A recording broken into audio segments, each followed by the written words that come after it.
Good morning, grasshoppers. Let's hit the ground running. We have been playing in the past couple of days. We just haven't been here playing. 12 hours ago, I apologized for my absence. Was feeling under the weather. And we're back.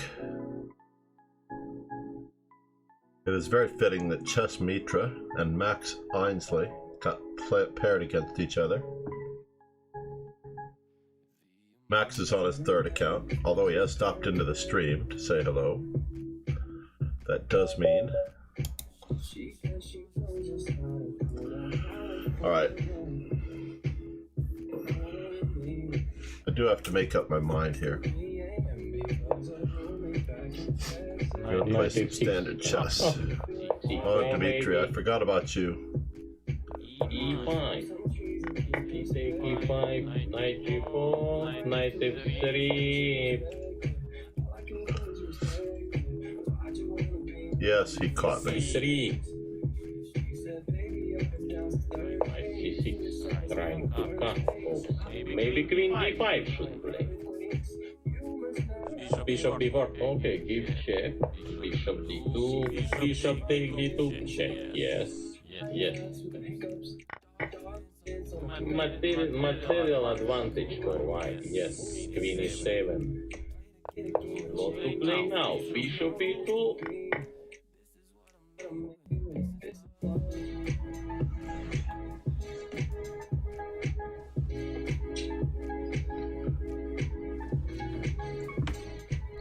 Yes. Knight take E5. He's not young man. I want to mix it up. Queen take E5. Oh, that's interesting. Queen take E5. Check I want to. Knight take E5. Won't castle it. Or castle. Oh, non C5, of course. But yes. Because you need to make acclimatization, change little bit mind.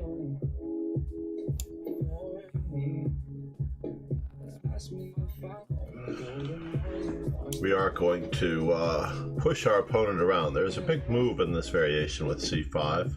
Yes. This is not the variation, obviously.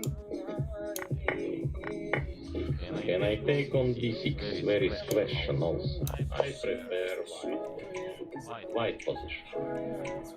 So what? Knight D4. Practically best chance.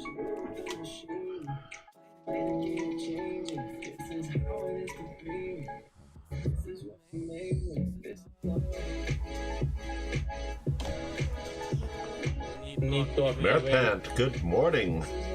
World champion in the house. It's always great to have you. I was just thinking that I needed to get back to Yes. the Sunday stream to catch your games. Maybe so. I don't know how late it is in Europe, but I'm gonna tip my hat to you a different way. It does. Yes. I am very jealous. I've won my share of tournaments, but that takes the cake. Anyone can win a tournament, but to win a world championship. Chess legend. Knight D6. Bishop G6 maybe.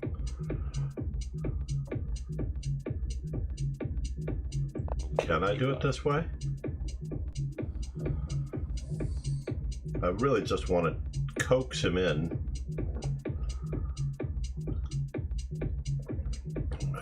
Easy. Knight C8, knight C6, okay. Where are you headed? Oh, knight to B4 is headed. Yes. I don't like it. A3. I do not like it, I don't. I wanted to play F5. or even knight f5. But now knight c6 is cutting that off. So we're going to have to judge carefully. Now can I play knight f5? Yes. For the advantage of the two bishops. Rook to c8. My king is going to have to move. Revenge. Some revenge. Okay. Let's go for it. Should be right. You have to move quickly. Yes.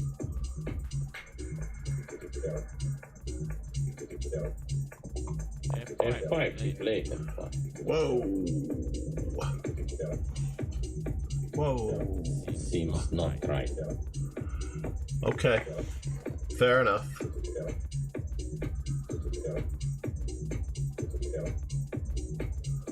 Yes. Give me a target. Give me liberty or give me a pawn. It's interesting. What happened? What happened? Knight c5. Knight c5. There is knight e3. There is some square for knight. I prefer white position. Yes.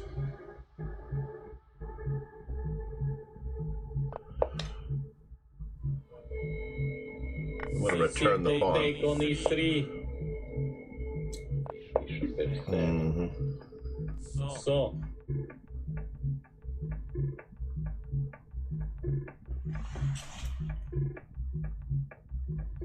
Yes. Bomer.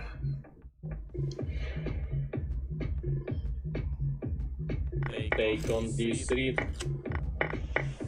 Check. Take on d3. So I don't know how to improve on this. Knight a5. Improve d7. Check. g8. Take on d7. Attack on d3. Rook take d3. King c2. Rook e3. He preparing. King d2. Rook e4 may be a best move to yes. G3. I was concerned about rook back to b3. I didn't think I had such a convincing opportunity to keep his rook out on that side of the board. Very lucky against logic.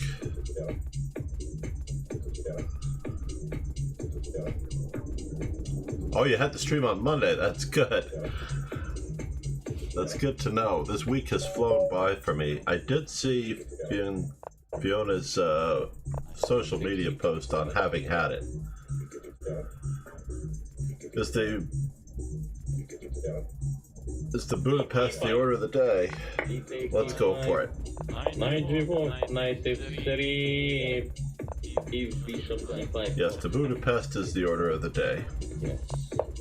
e3, still play. Oh, knight c6, trying to cut also. It's too bad Dmitry doesn't have a memory of what's going on. Now queen f7 is positional. Bishop b2.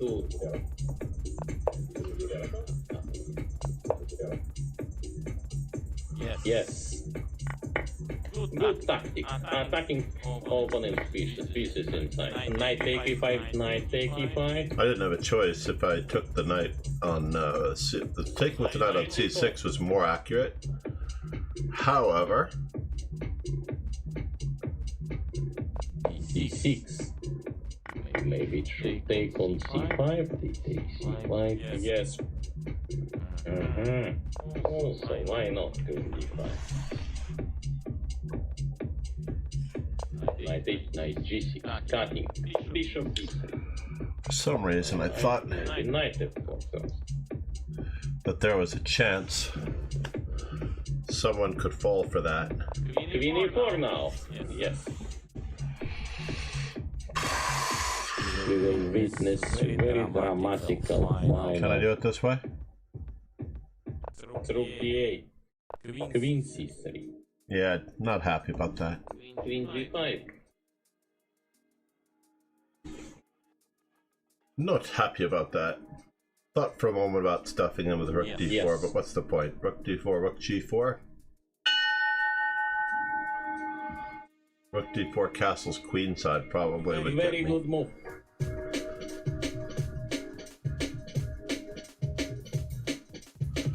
So far we're ahead in time. And we're ahead in space. King e2. And we're ahead in development. Yes.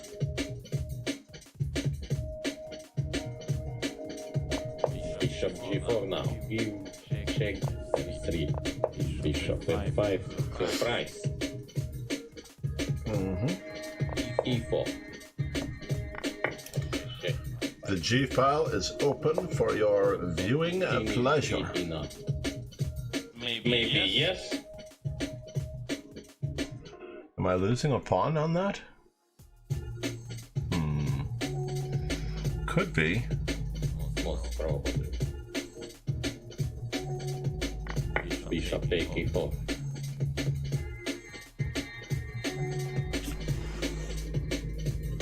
F take e4. Not returning the favor.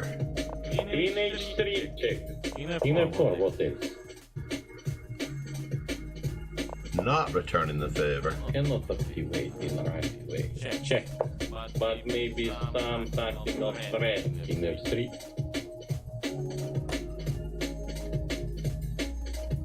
Rook d2. Yes.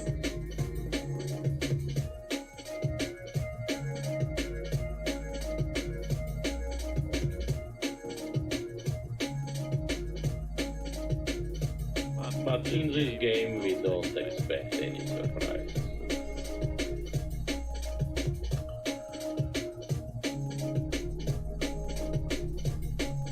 Yeah.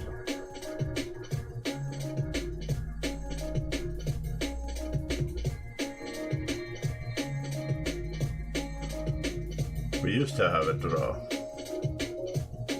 Should take. Why not? Good morning, Pegasus. Guide the raid Yes. accounted for. Queen takes g7. That's unusual. Queen takes g7. Bishop takes g7. King takes g7. We have a rook on the 7th, by the way. Deep decision. Just an FYI. A rook on the 7th. Check. Yes. Play king f6. King f4.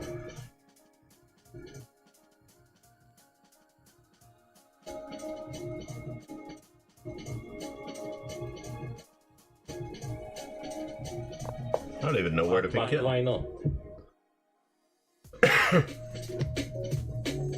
A4. Yes. Now how's he defending it? Okay, to allow him. Yes. No. Okay, E1. Check. Let's take E1. Yes. Let's take E1. Yes. Math problem solved. Good morning, Ron. Yeah, I really needed the sleep the last couple of days. If Meripant did not notice, I slept in yesterday because I needed to. I'm trying to remember what happened the day before. Something similar. 2 different days, 2 different reasons. Exhausted on Wednesday. Under the weather, I finally came to admit, even though I won Tuesday night under the weather. Uh-oh. My nemesis. Super solid. I'm practicing to play solidly as I would against Pegasus, since he is so good. Oh, E4. This I do want to play unbelievable against move. the French. D5, D5 now. Knight C3.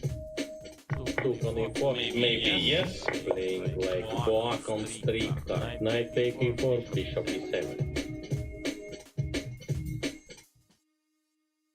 Knight F3. Knight F6 looks most probably like this. Take F6. Check. I want to be bishop. Take F6. Yes. Bishop D3. Yes. Knight D7. Defend everything. What else? Castle should play faster. Now how to improve? But now, okay. Knight B6. Rook E1. Castle.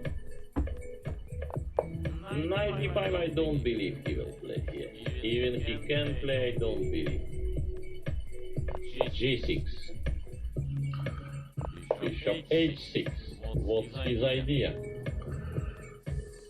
Also, that is very close. Bishop G7. Bishop takes G7, king takes G7. Normal move here looks like C3. Yes. Six, of course. Yes. Knight F3. Easy. Knight D5, some pieces change. Yes, position became more simple, so queen D2, yes. Is he going to play the ever so natural pawn hanging? A4, believe, yes. A5. I really want to play. Yes. Maybe yes. Playing very Maybe fast. no. Where's the knight going? Forward? B4. It's the only way I know of to take control of this. Yes.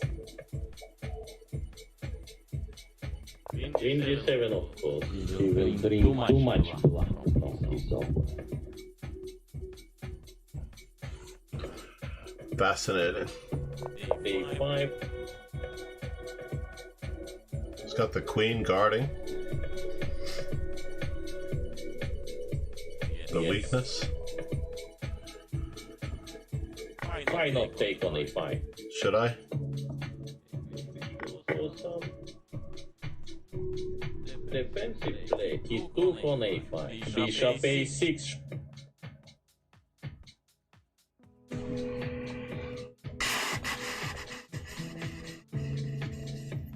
Yes.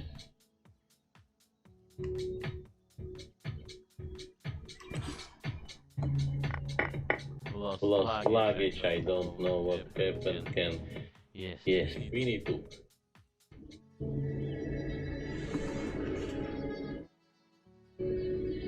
Maybe rook C6. How did I know? Yes. I don't know that this is a good idea at all. I not understand this move. Go rook A8 on long side. So both A7.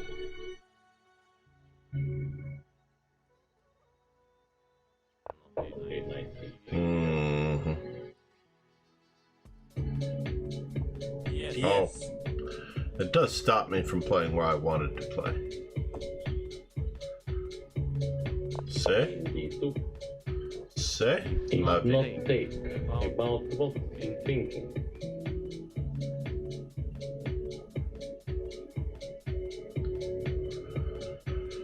I was looking at queen to A2. Knight D5. Yes.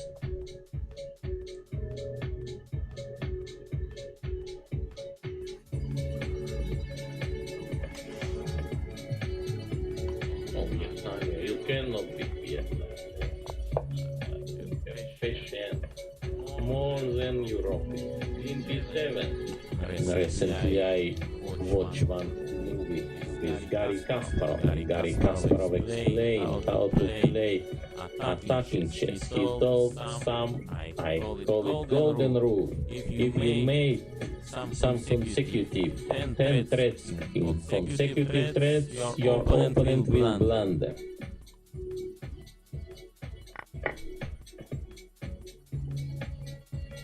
Yes. I should have taken on C6. Yes. Yes. Rook takes here. Rook A1. Rook A2 down. About knight D2. Knight D2, no, knight D2 is not, cannot be recommended. Yes. In F7.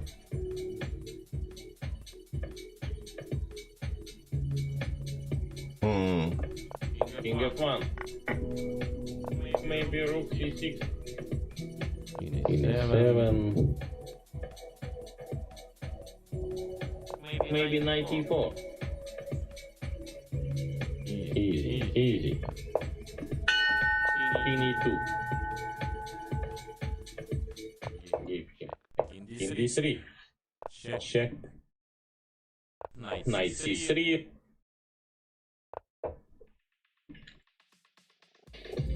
Rook c4 immediately. Rook b8. No, king c2 going by pin, maybe losing. Yes. Tricky move. Yes.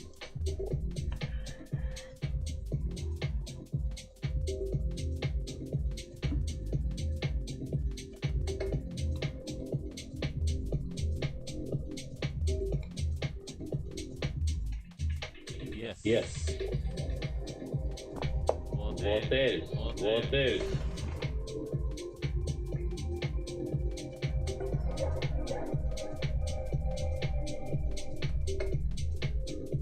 Winning the exchange, removing the defender.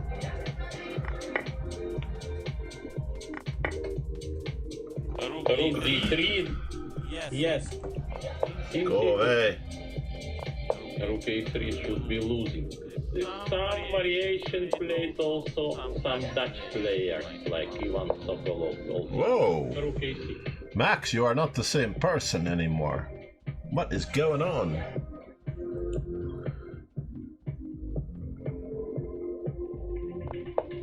Yes. Easy. That's the player that I thought. I have to consider it.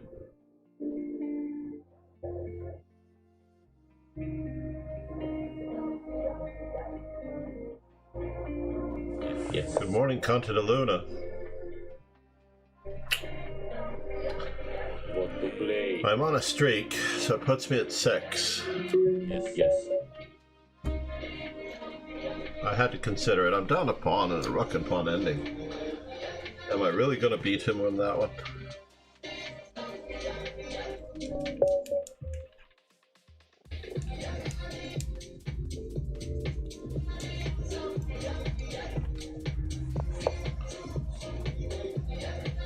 And play, for example, c5. Luke Van Vele. Luke Van Vele was on the Perpetual Chess podcast. I've been re-watching, re-listening to all of them. Yes, interesting. Knight c3, what he says. Perpetual Chess podcast. G6. Make some cream he put on face, maybe it will help.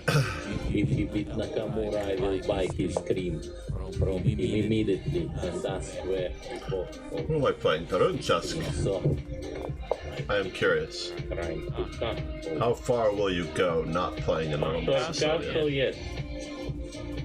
How far will you go? Knight f6. Oh, e5. Yes. Maybe no. Knight h5. Maybe he didn't see right plan. Rook even back. Short Still? castle. d3. Now there's a threat. Now there's a C6. threat. He's threatening g4 to win my knight. Not very nice. Not very nice at all, but I have more knights where that one came from. Maybe I could learn a lesson or two in commentary from Dmitri. Yes. So this brings about a conundrum where you're never supposed to move your e7 pawn in the dragon, never being a very strange but very operative move. So therefore, if I play queen takes d6, knight e4 is very hard to meet. Yes. So I don't have a Can I choice. take on d6? Very Now strange. knight e4, however, is less effective. Luggage, I Far less effective. can. Yes, bishop g5. And where are you headed, sir?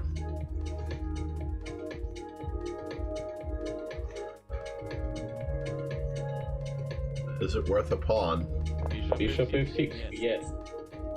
I guess it is. Bishop take f6, and now, yes, he's still fighting. To keep my opponent's business restricted. Is it worth a pawn? That was the question.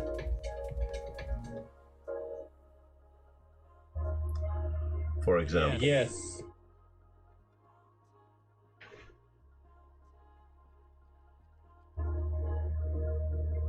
He must make his choice. Hence, the bishop is still on c8, so my b7 pawn is not so weak. Let's keep up the pressure.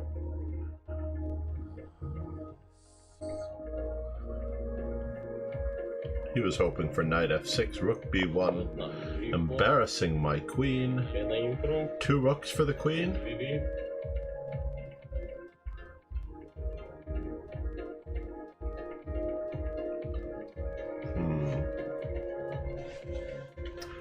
I don't know. Yes.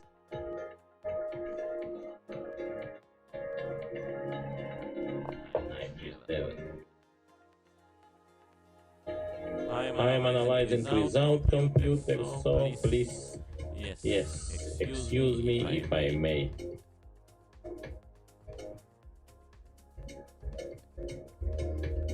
Rook b1, yes. Again, queen takes b1, queen takes b1, knight takes f3, knight takes x. Is this worth it? If he will find, for sure. He's getting one of the pawns back, but not without the price. Yes. Maybe yes, d3. maybe no. This could be a tax upon his playing ability. Not them game special. He's a sharp player with brilliant tactical opening ideas. Specialist, so... Are we back in action? Tarunchask? Knight take you check. Maybe go to defense. Defense. In g2. Knight e5. Why the knight e5 cannot? Knight d5. Yes. Yes. Knight e6. Not letting him get a little bit closer now. So knight e7. Check. In g7. Closer? Yes. Is the knight trapped? Yes. We have an extra piece.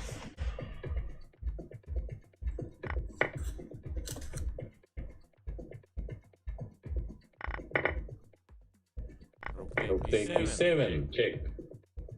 Rook take f7. Check I want to give. So d4. C take d4. Rook take d4. Yes. Maybe rook c6. Take 4.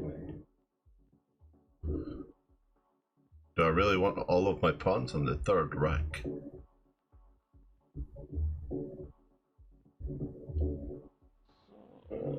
Pawn structure is defective.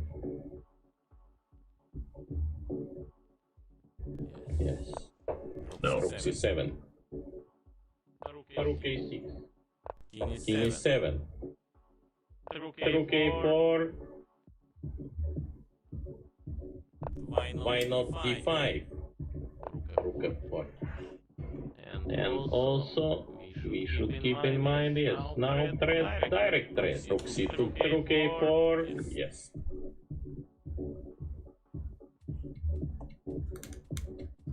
King f6. Take on 7. Knight d3.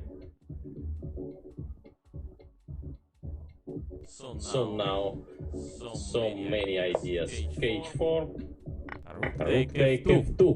Check. Yes, king g3. Rook f1. Okay, g5. Yes. Check e5. Rook will take on h7.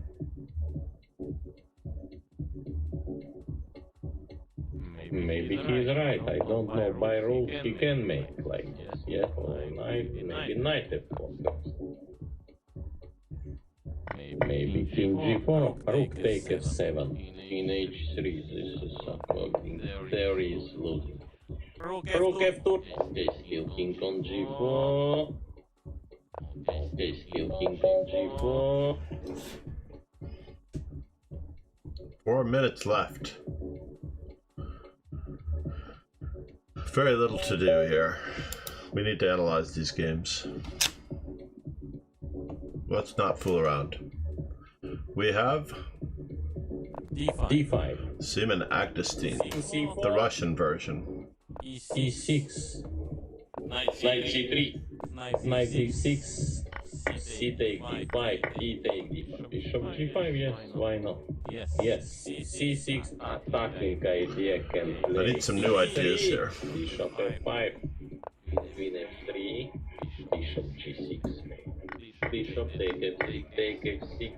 Take f6. Take f6. h4. h5.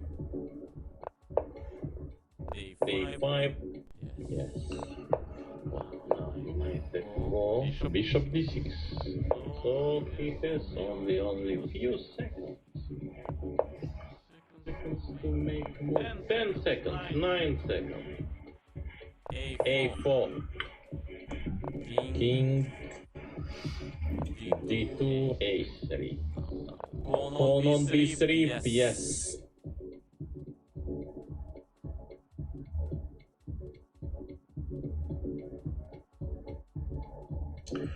We need to get to c5. He's trying to continue.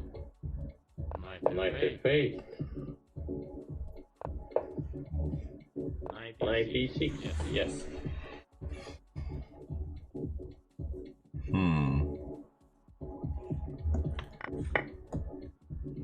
F takes. Very interesting. Bishop d3. Maybe now f5. What to play now? f3. Yes. King f7.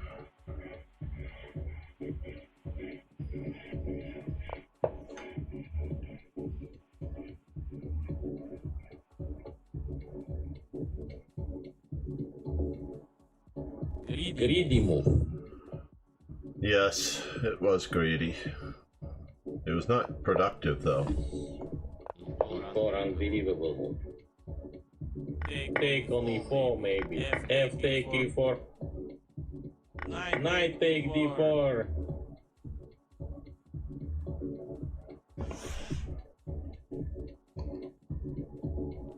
Knight. Okay. Yes.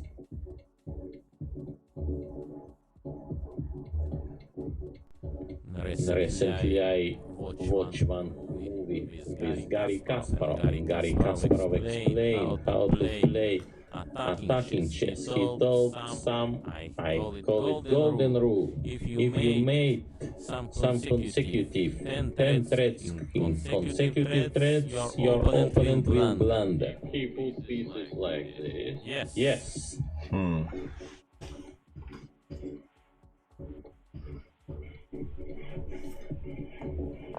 Okay, check.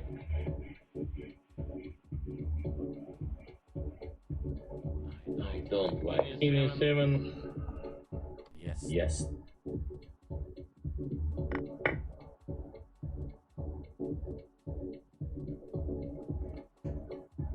Knight f3. Check.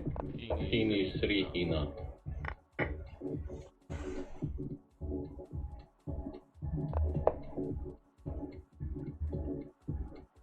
I prefer white position.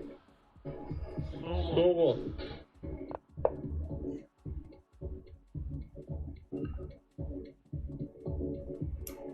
Oh, he's not.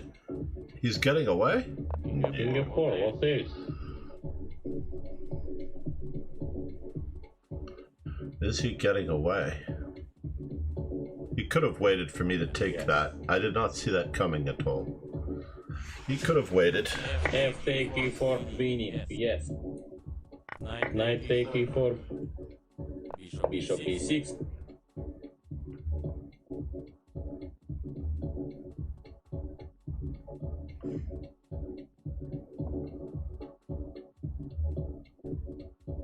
Yes. King g5. Quarterback sneak. Also surprise result.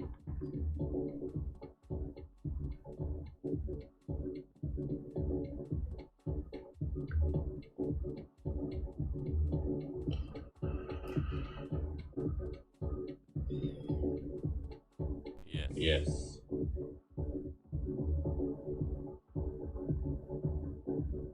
Quarterback sneak. What is his idea? Maybe. Good morning, Alexei. How did you do today? I see you made an effort. Yes.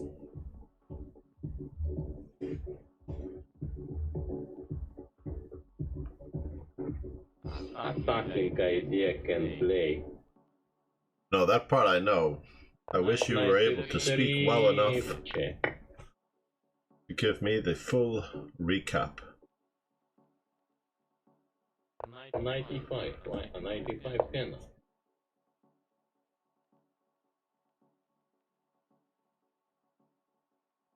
Rook d8. Bishop e2. Why not? Yeah, I'm in trouble. Rook d4. But that's not why I'm in trouble. That is not why I am in troubles. What is your compensation for white center?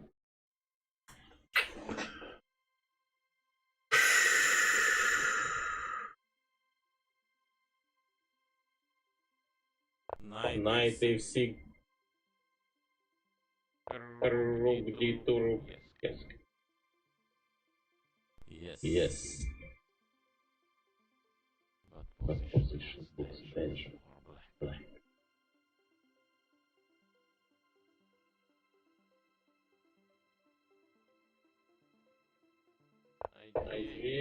Check I want to give. King e6. Rook h2. Yes. He cannot lose this game. Bishop d4. Oh yeah?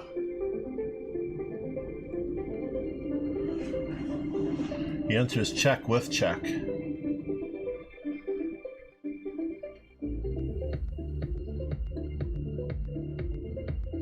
Yes. He seems losing position in h7.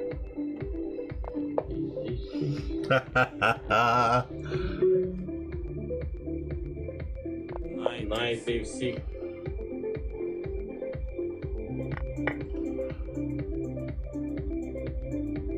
Yes. What about knight d4? Check.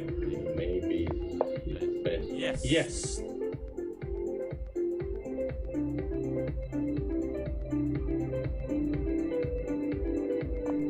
G4.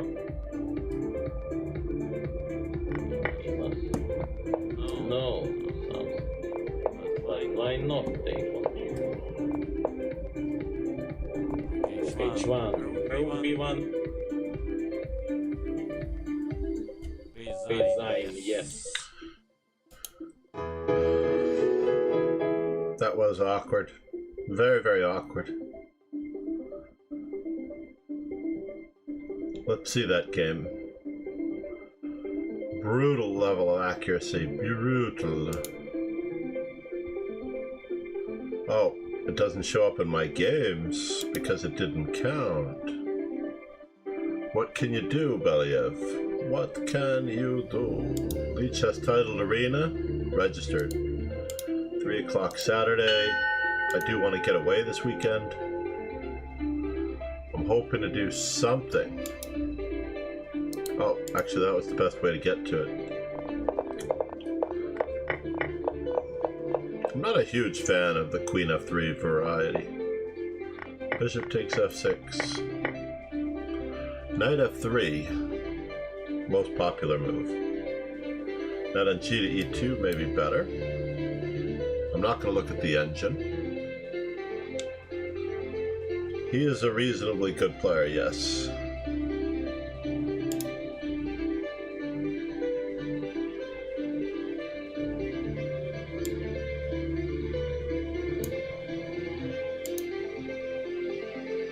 He's from St. Petersburg.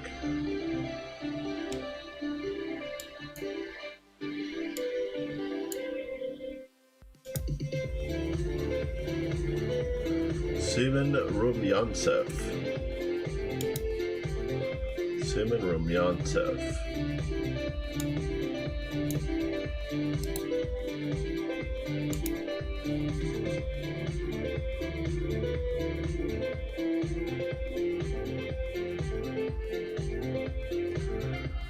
On Halloween, he was 2,500. Wow. 2,500 Sunday.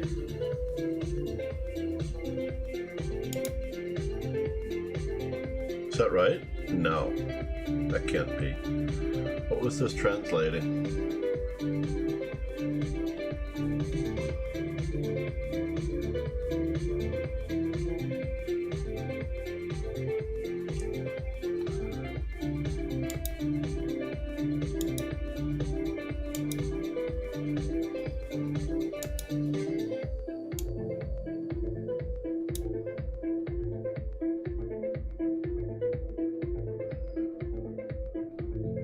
On the 13th of 2010.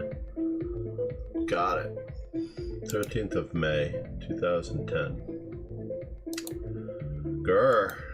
He is good. So meanwhile,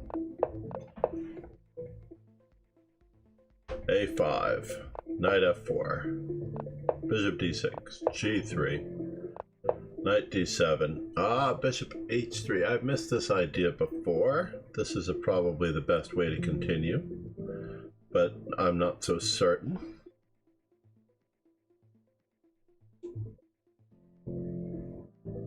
F3 straight away. Yeah, maybe. This one I'm going to need a second opinion on. F3 straight away, Bishop H3. I remember missing Bishop H3 in a previous line, especially one where they had my pawn on this square and I missed Bishop H3 in order to play F5. Yes, that was another game, another day. Tomorrow is another day. Now it says Rook C1, having thought for a little bit. Rook C1 should be the novelty.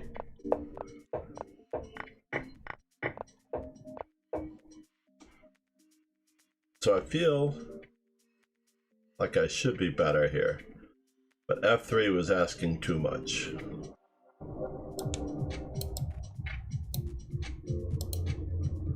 Knight A4. I know it wants me to play Rook C2.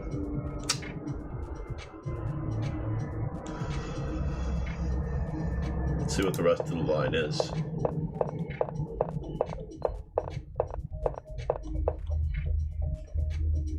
What kind of randomness is that? For equality? I don't think so. I'm fighting for the advantage, and I am worse.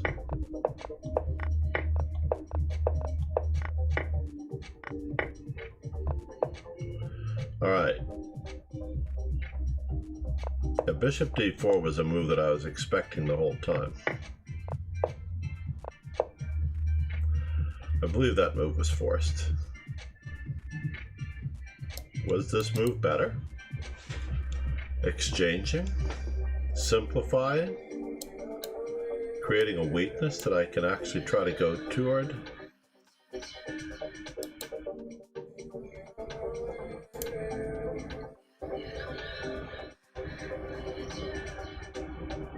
Yeah, I gained time with this. Now the moment of truth. Rook E1.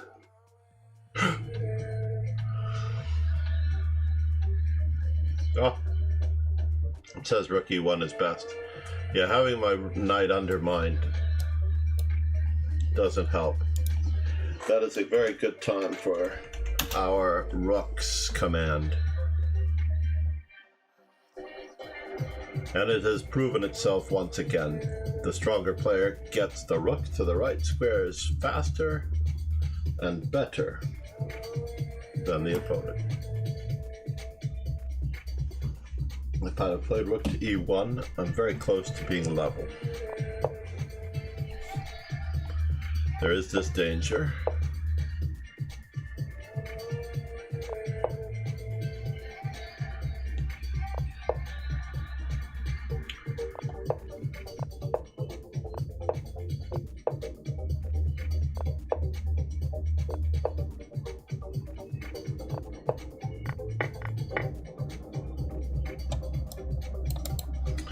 And that should do that.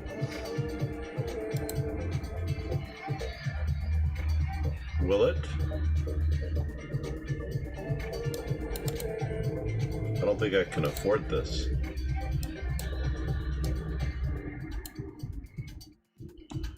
What do you think? What do you think? Do I play g4 to go for it with counterplay? This bishop's always covering h8. He has the correct bishop to create problems for me and my tuchus. g4, hg, rook g, and then b4 to fix the pawn so you can play rook c2. If b4, then rook to g2, so that's no good. g4, rook to, yep, g4, c5. I thought he was going to try to fix this pawn so that he can go to this square. Then my rook gets to go behind it. And the bishop is correct. Could be awkward.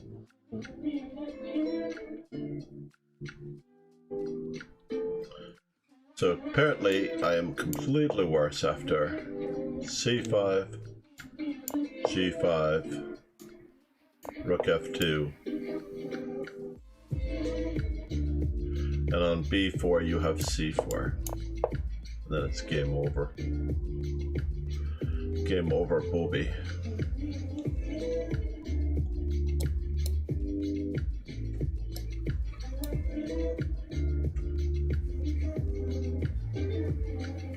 There's no way to stop this. a5, a4 was a really good, deep strategic plan as black. This is a perfect example of how the Shereshevsky method works. A simple but very effective and strong opening where you can know the little tricks in the pawn structure for later. And this is one of those long-term tricks that you would learn from a grandmaster. All you need to do is absorb this pattern just once, and then later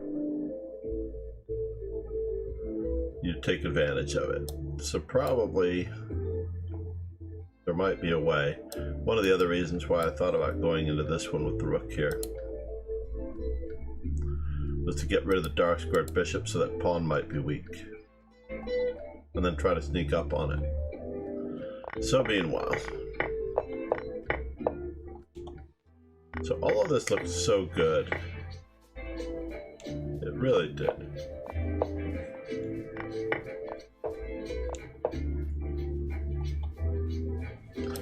So I have a chance. If I don't try the quarterback sneak method of just moving backwards.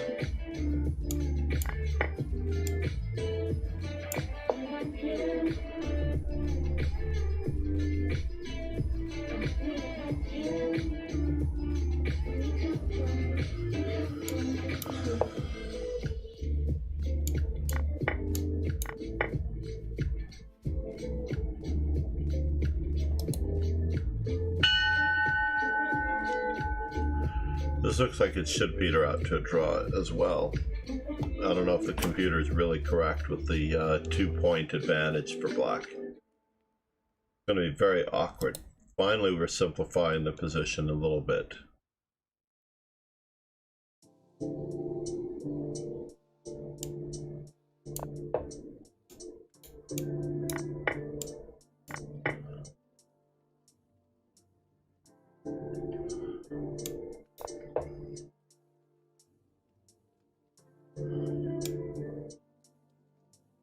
Really, do I have to play rook h3?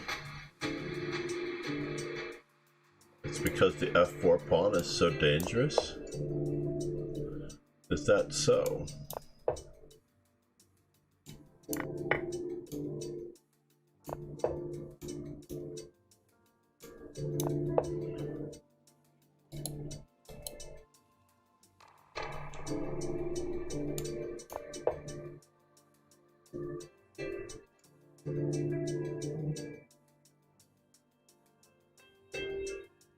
It's craziness.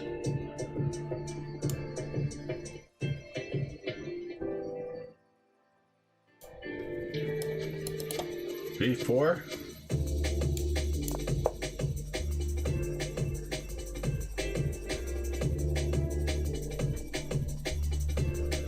That means we give up any hope and we have the worst pawn, so we're just losing this endgame.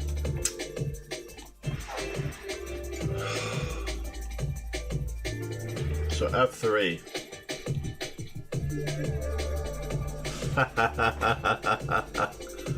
And one wrong to equality. Yeah. Oh.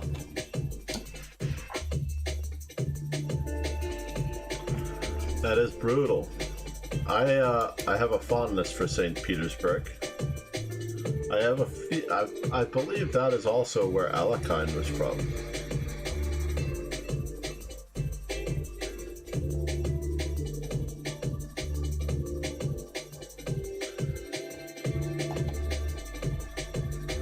So was he born on 2010? Is he 11? That is the question that I wanted to... I think that's what that means.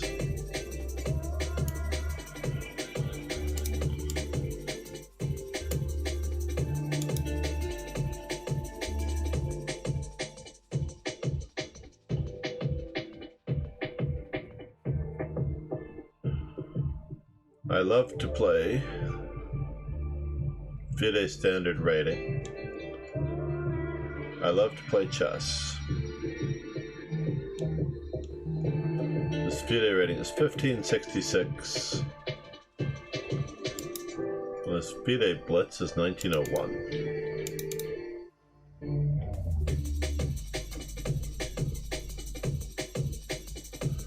Semen Rumyantsev. I would hope that he's not 11 years old, right? I would hope that he's not 11 years old playing like that. He's all washed up. Maybe he doesn't have a choice. Maybe he doesn't have FIDE tournaments to play in. I liked my game. It was very sad to see that game go. I never got a chance to play Ron today. We have to set up the next 2 days tournaments as well, I realize. That we've run out of scheduled events. And then this weekend I will set up the following mornings. So whose birthdays do we have coming up this weekend? On Saturday, November 6th, we have Robert Hubner or Natalia Buksa. Natalia Buksa is from the Ukraine. She is only a Ukrainian chess player. It's not been updated, but she has won the World Junior Girls Championship. So she's a WGM.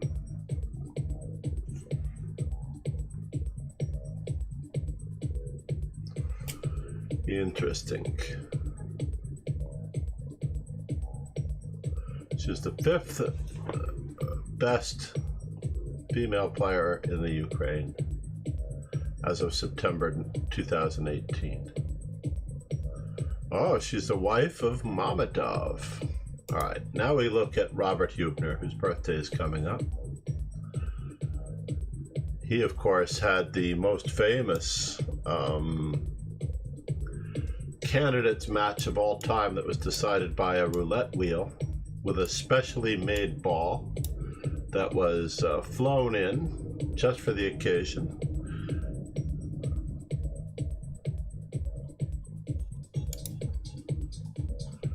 "30 years. Is she 30? No. Fritz, chess bases Fritz. Fritz won. Yeah, I can imagine. 30 years ago, oh my god, I think I had Fritz 1. Think about this. It came with Chess Base 1.0.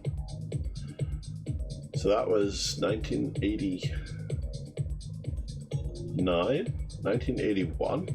1991 was Fritz 1.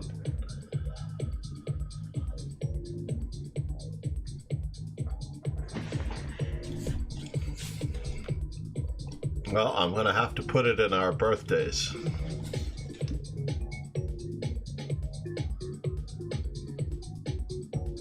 Thank you for pointing that one out. Was that the Chess Base article?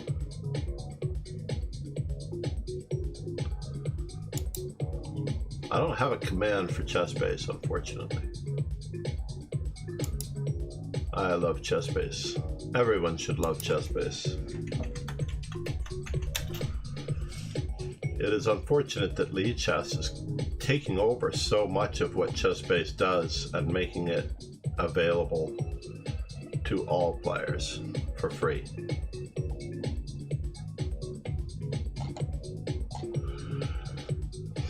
I search Chess Base and the top thing that comes up is Chessable. Is that crazy?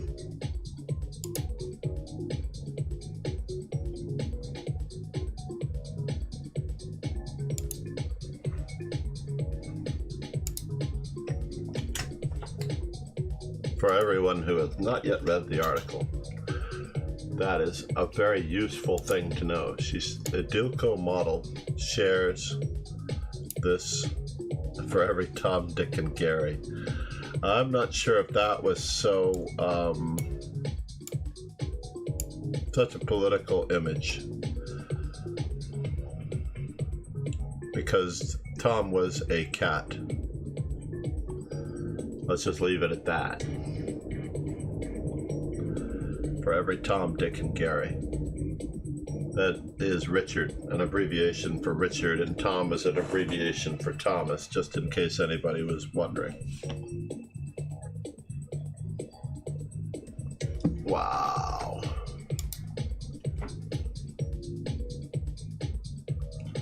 Today's birthday. Leading players.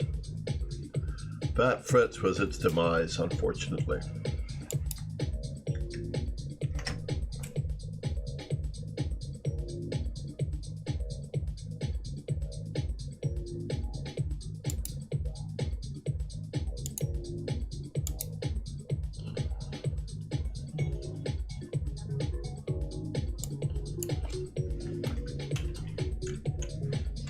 So this is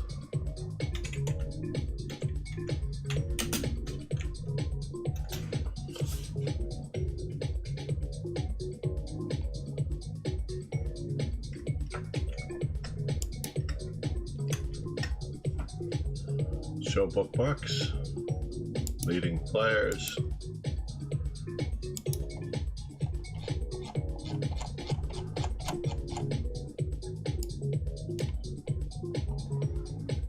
Oh no, I saved the bookmark. I saved the bookmark in the wrong browser.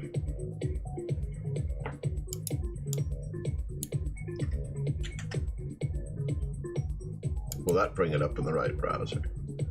Yes, that brought it up in the right browser. Control D.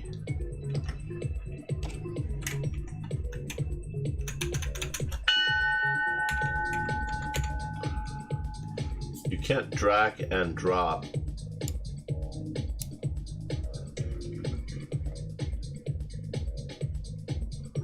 birthday bookmark.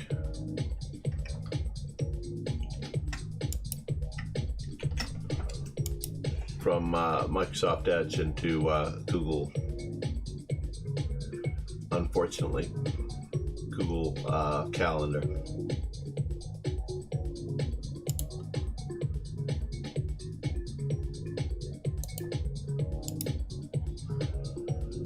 Where are my leading players?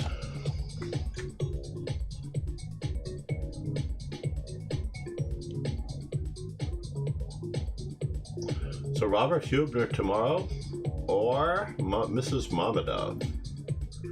I'm kind of preferential toward Mrs. Mamadov, but Robert Hubner will have much more internet coverage, and I'll be able to paste the training into what?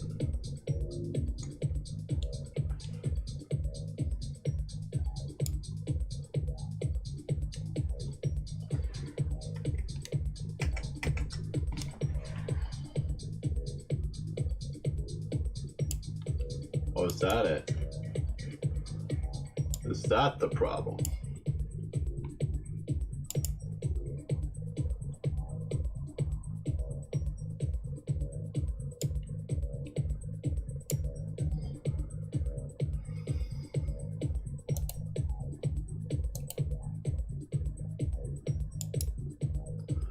How tricky should it be to get Fritz's birthday into this? Whoops. Control Z.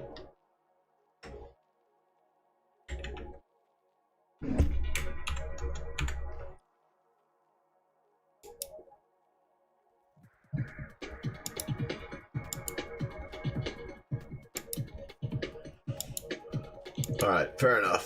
Fritzy is there, and on the 7th of November we have Aaron Nimzovich.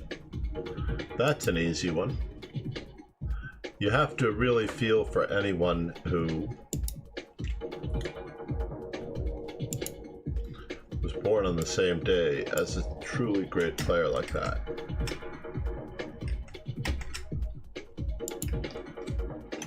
Aaron Nimzovich was not one of the 5 original Grandmasters. I believe he was awarded it posthumously.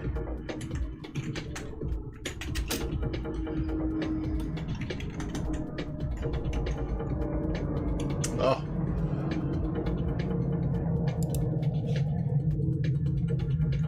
And of course I don't have enough room for it. 11 rounds, 5 plus 5.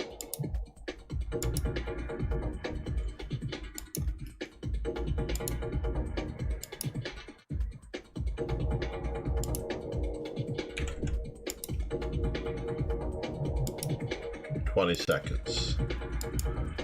And we also need a brief description to be able to put in there.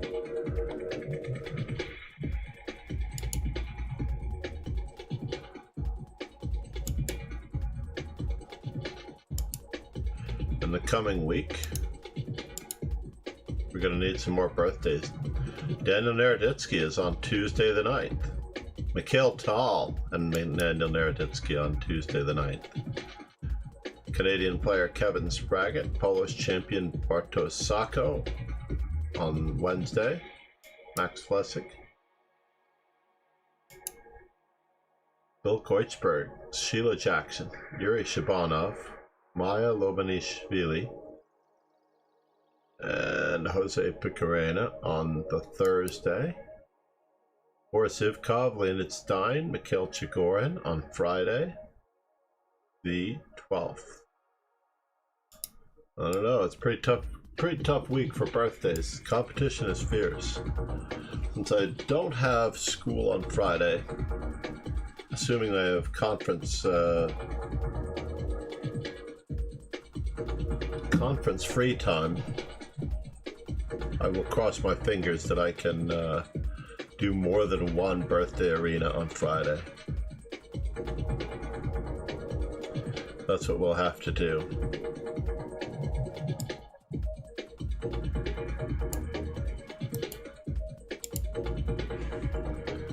So, description.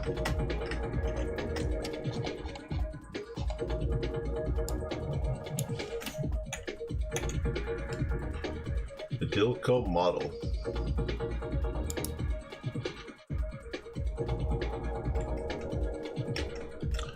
I know this is very boring for some of you, so I apologize. We're going to get to some instructional content, hopefully immediately. Immediately. I'm going to close some of these windows so I can find my new... Here we go.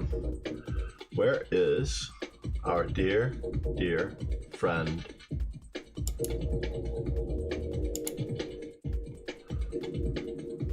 Ildikó? So Aaron Nimzovich, got it. I could anglicize his name a little bit. Yeah, why don't I do that to make it fit? I'm gonna anglicize his name. I apologize to everyone.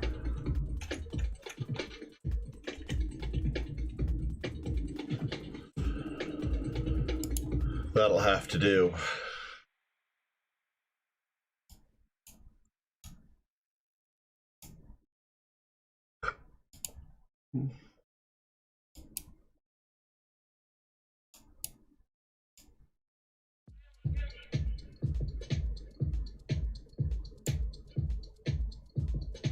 Can't widen it. C'est la vie.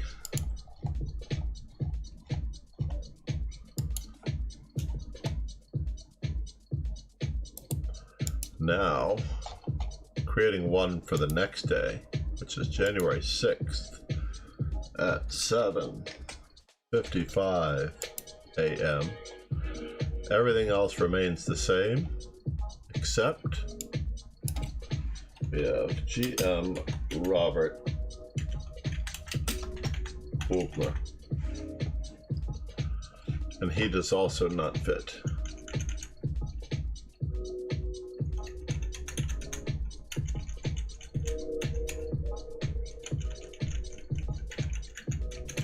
I guess if you don't know who Robert Hubner is,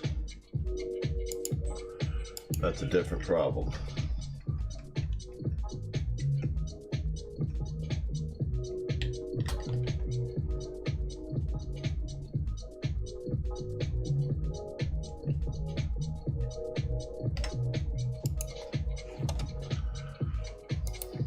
But then again, Natalia Buksa, the wife of Mamedov, what do you think? Pegasus, he's got Guide the Raid and hats on. Making it up for the hats on. Oh no!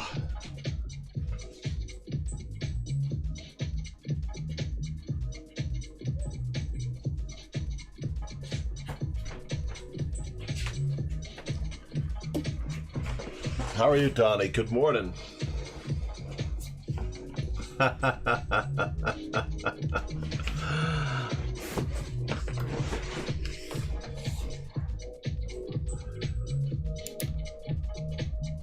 WTF, Donnie.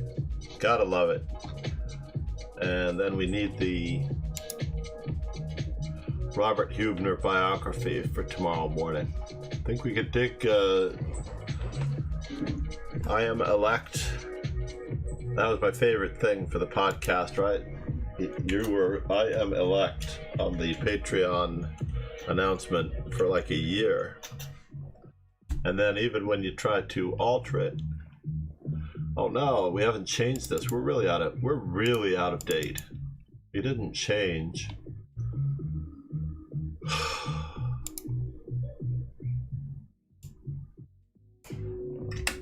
Take 2 days off and I forget how to do everything.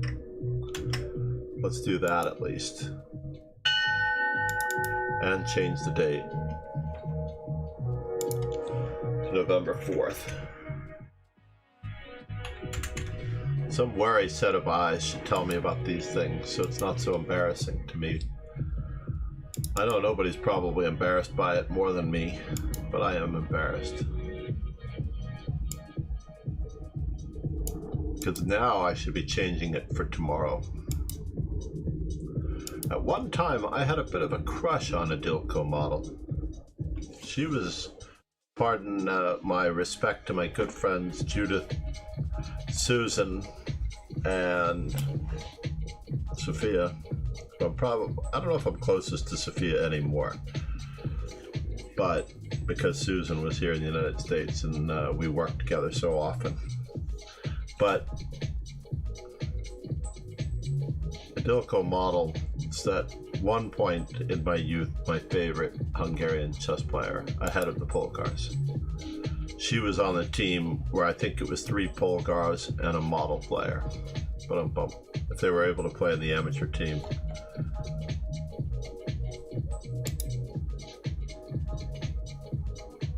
So we have Aaron Nimzowitsch.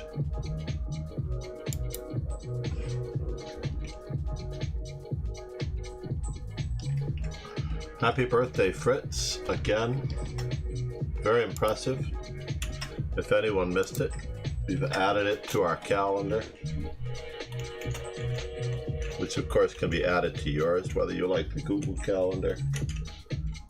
If anyone has trouble adding the calendar to their calendar, let me know. I hope it's not just a standalone calendar.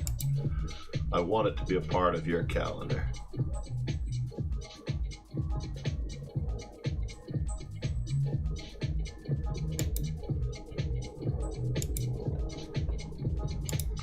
So Robert Hubner, born November 6th, 1948. The fate for his World Championship life was decided by a roulette wheel ball. After so many draws by an imported glass ball for the special occasion, one player chose red, the other player chose black, and the wheel came up with a green 0 after all of those draws. True story. Can't make that stuff up. Hubner was a profuse analyst. His analysis would often go for days in the pre-computer era.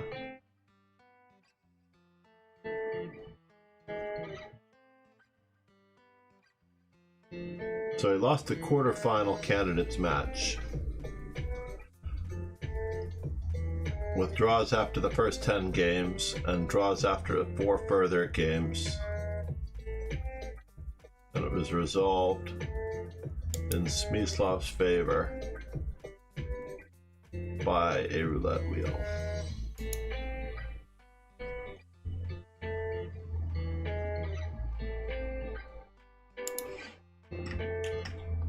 This is for him tomorrow.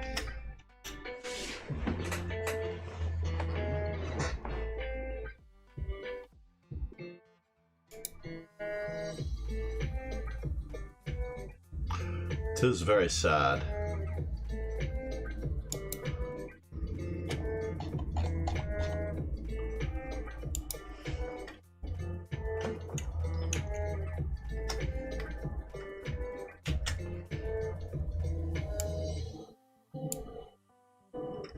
Two old fuddy-duddies coming up this weekend.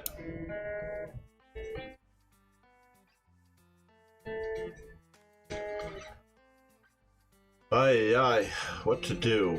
What to do?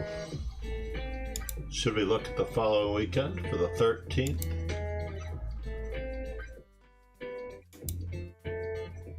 Andrew Paulson.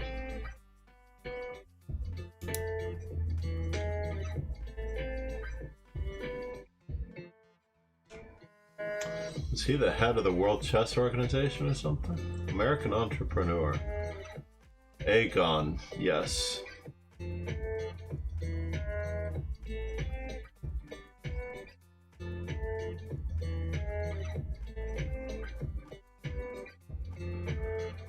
Andrew Paulson became the president of the Chess Federation. Holy.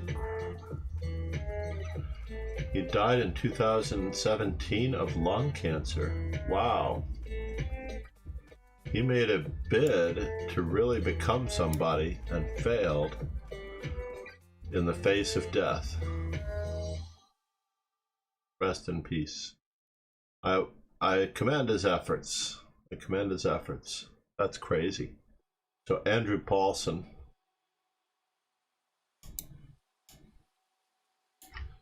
Whose birthday is going to be on the 13th. I'm just looking ahead to make sure that we do some of these birthdays for the remainder of the month. I should already have them all in. I should take a break from streaming, come back after having done this and taken my grandson to school. And then we can stream some instruction and we can stream some... It's hard to compete with Arneson, who has a birthday coming up. Andrew Paulson, I think I have to give it to Arneson, although Andrew Paulson literally gave his life to the cause of trying to promote the World Chess Championship, even though he didn't necessarily do it properly. And we have David Howell coming up on November 14th. That one we can definitely do. That one's a lock. November 14th, 7:55 a.m.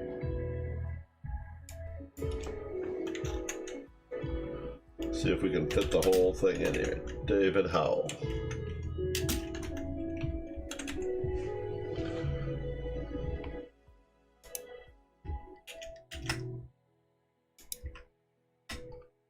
And we'll throw in even a Howell hub if we've got it.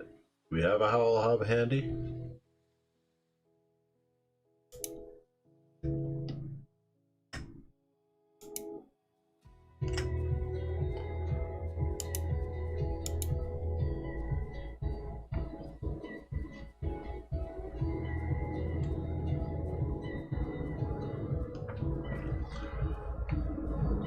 Number 5B, excellent. 11th of November. I'll put that birth date in for the birth of your two big boys.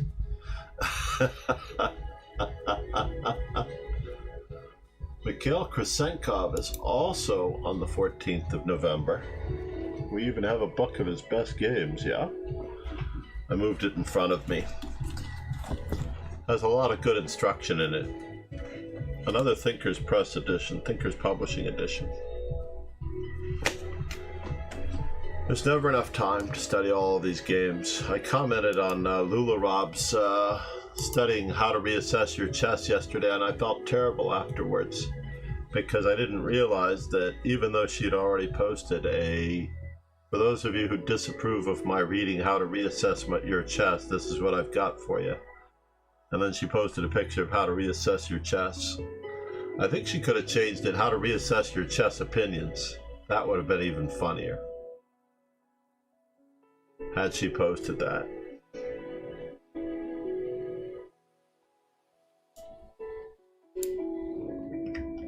How to reassess your chess opinions. But yeah, my comment was that the book title assumes that anyone has already assessed their chess in the first place, which most people have not. Most people just think they're fine and they don't know anything about their chess. Which is awkward. Oh, Mark Tyler Arnold. We definitely have to get him in.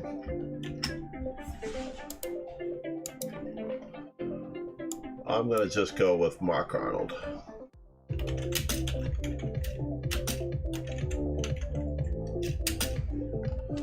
On the 20th at 7:55 a.m.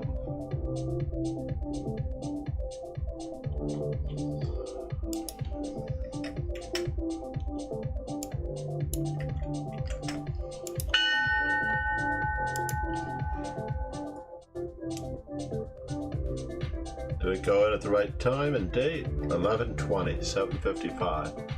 Which brings me to another critical one, which we already know. November 30th. Everybody knows whose birthday that is.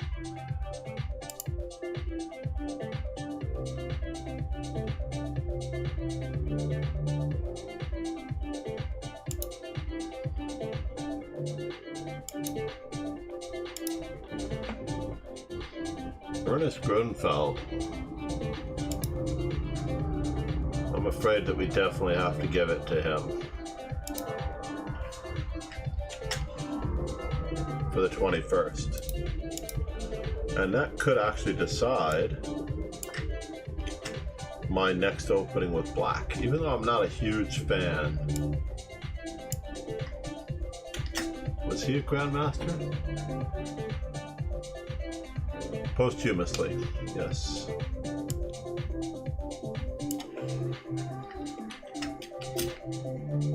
Oops. Does not fit.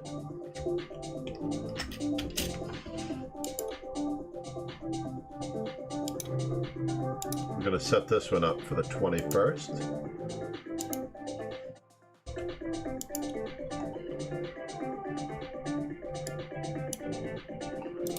And then these are the easiest ones to set up, the weekend events for the remainder of the month.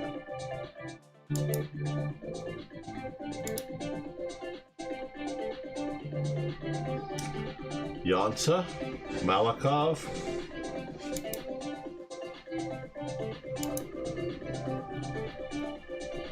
I think I have to give it to Yansa.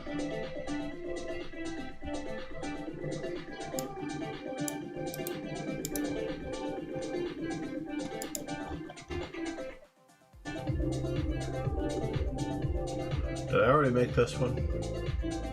I do remember making it.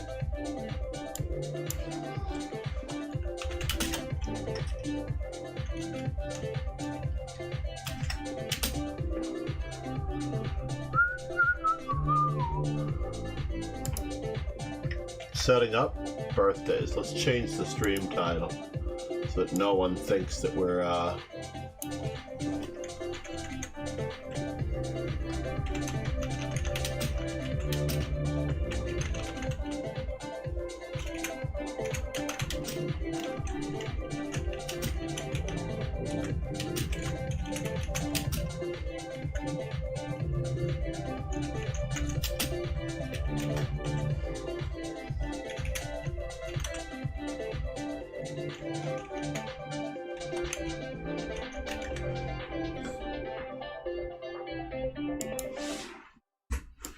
There we go. I don't even know how I'm going to do this with being in Dubai, as everyone already knows that I will be in Dubai.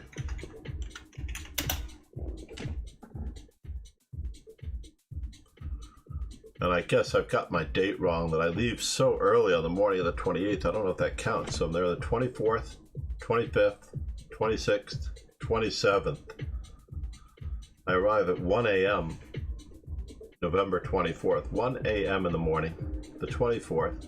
So I get all of that day, assuming that I can stay awake, the 24th, 25th, 26th, 27th. I haven't seen the schedule yet. So I'm hoping that I will be able to see perhaps 3 games of the World Chess Championship as it starts out. And Nippo must come out firing, because if he doesn't come out firing, he is not going to have a chance. He will be ground down. He will be destroyed. And it will not be pretty.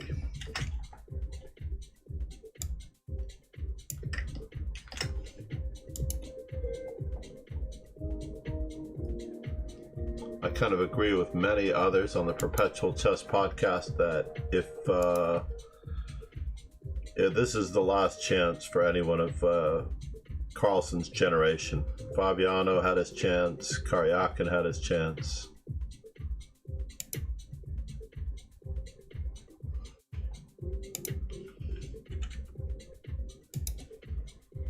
Now Nepo has his chance, and it's going to have to be someone from the next generation that upsets Carlson. In 3 weeks. I have not yet done that one precarious day. Believe it or not, I have not yet set the training for the one precarious day. If you are curious as to see the calendar of birthdays, I have not completely filled out December yet, or maybe I have. We will see. So that was Yansa on the 27th. On the 28th,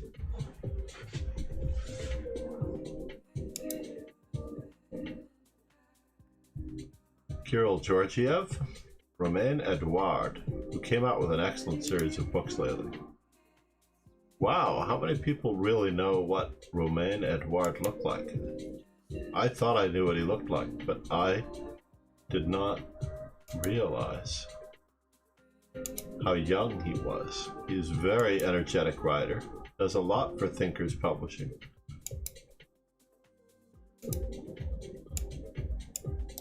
We're giving Grandmaster Romain Edouard the nod for the 28th.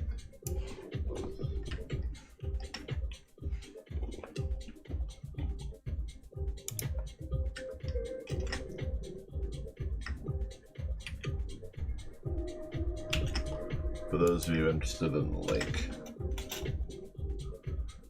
he is a very good author, and he is very, very earnest. That will be for November 28th. So November 28th, so we've planned our calendar for almost every single day, except for 6th, 7th, the 13th. So we do have to do something for the 13th. I have to make up my mind. Which strong master will it be? I think I'm going with the Grandmaster. After all, Andrew Paulson.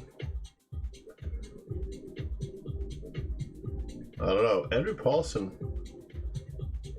could be a better known name. Yeah, not such a happy birthday for Andrew Paulson.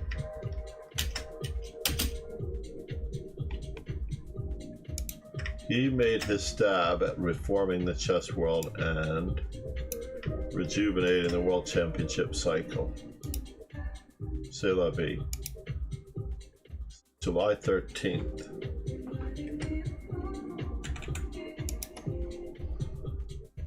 I'm sorry, November 13th. Now, are we set? This is the proper place to see it. So every weekend for the remainder of the month is set up. 11 round Swisses on the 6th and 7th, 13th, 14th, 20th and 21st, and the 27th and the 28th. So we're good. Should we go through the end of the year since we've started this? I feel like I should not stop while we're doing it. We could actually wrap up this entire year. But I have so many Grandmasters to add to the calendar that there's no guarantee. Absolutely no guarantee that we won't have another opportunity. Bill Lombardi on December 24th, on December 4th. My good friend Bill, God rest your soul. He was part of the grumpy generation to a certain extent.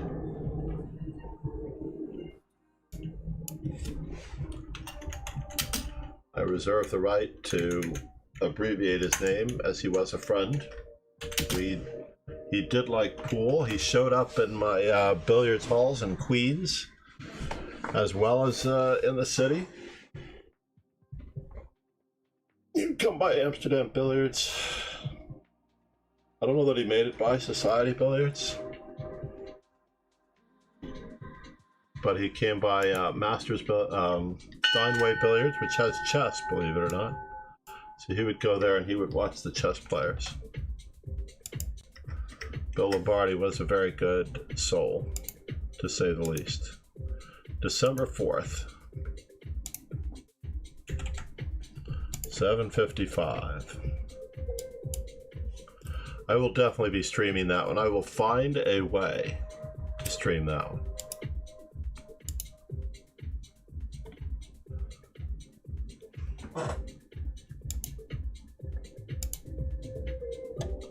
December 5th, Harry Nelson Pillsbury. It's tough. Kazimzhanov, FIDE world champion. I think we have to go with Kazimzhanov. As much as I want to go with Harry Nelson Pillsbury. December 5th. Rustam Kazimzhanov, for those of you not familiar, he was a FIDE world chess champion in the days of the lightweight world championships. This is on December 5th. We're going to do that event. December 5th. I would say don't register for the Swiss systems in advance. Unless you know that you're going to make it. Unless you know that you can put it on your calendar.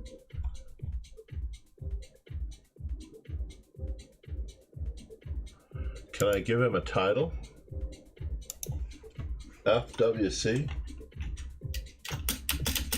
I cannot give him a title. There's just not enough room.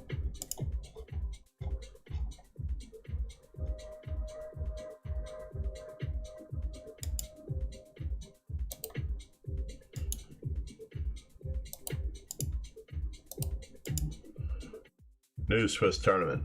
Very important to have that at the top, by the way. December 11th. Grandmaster Ron Henley, by the way, was also on December 5th. I have a better chance of getting Ron Henley in my tournament than I do Kazimzhanov. Saturday, Swiss.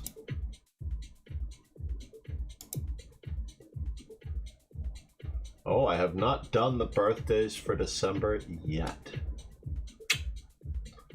I stop on the 6th. That is indeed a true boomer. May have to do it the old-fashioned way.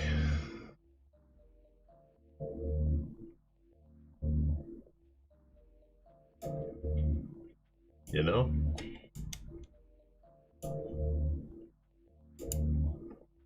Where are my leading players?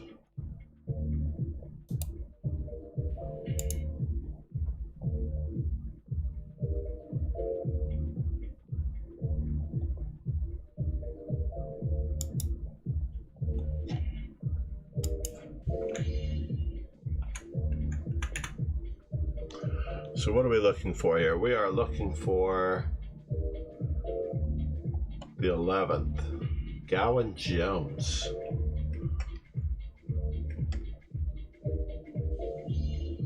December 5th. December 11th. So let's just do this real quick. There. Duplicate.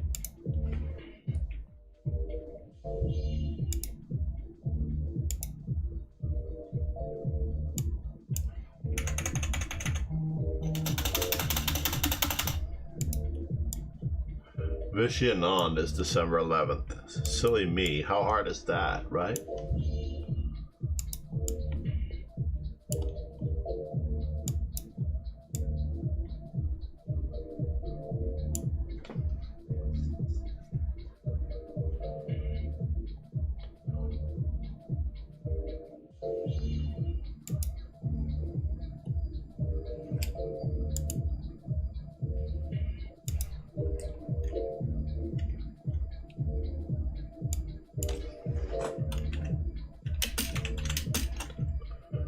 Vishy Anand. I do know him personally as well, so I'll reserve the right to name him as I would call him, Vishy.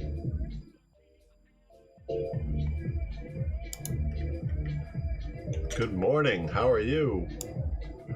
Brian the Brain 24. Great to see you, Brian. It is always great to see Vishy on the roster. We'll celebrate his birthday on December 11th at 7:55 a.m. And we have to put his, we have Rustam Kazimjanov on the 5th.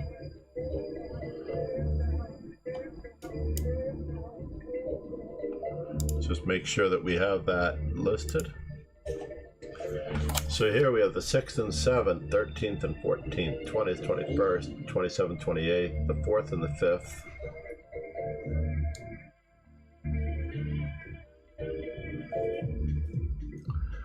My field isn't long enough to include the titles, though. Can you believe how smart that is, Brian?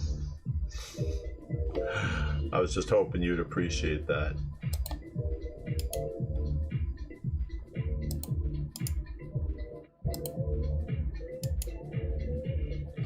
New Swiss tournament for December 12th.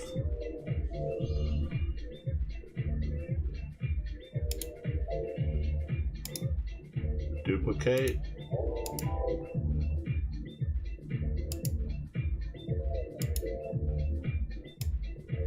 It's tough because Gowan Jones will never have anybody celebrating his birthday unless I do it. After I do Vishy and None on a Sunday. We might have to do more than one. That's all there is to it.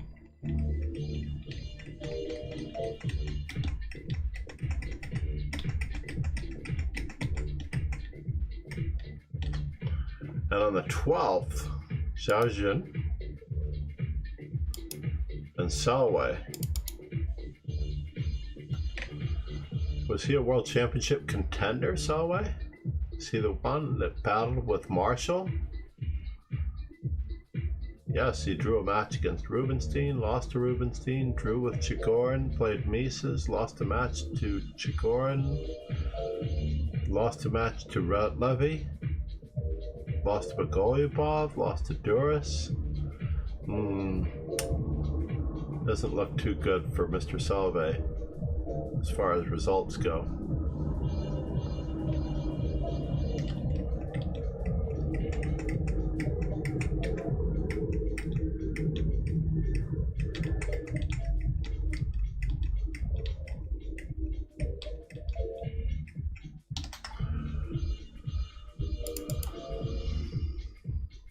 Zhao Jun, the chess player.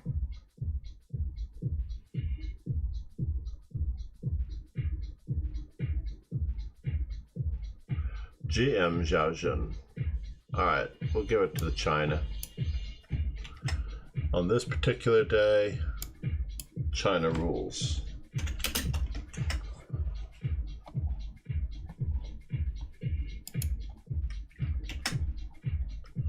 I appreciate all the other Zhao Juns that made an effort.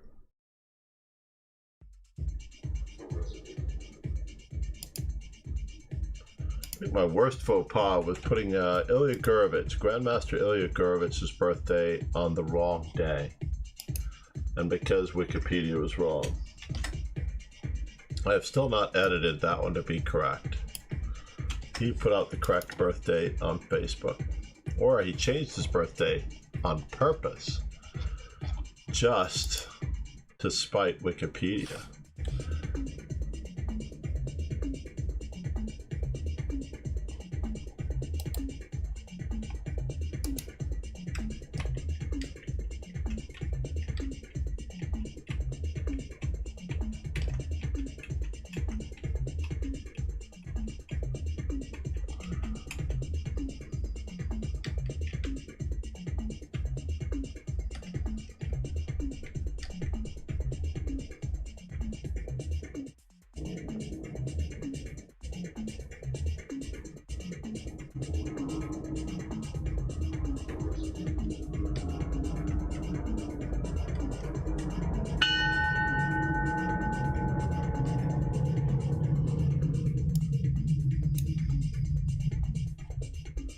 So the next birthday that we need to concern ourselves with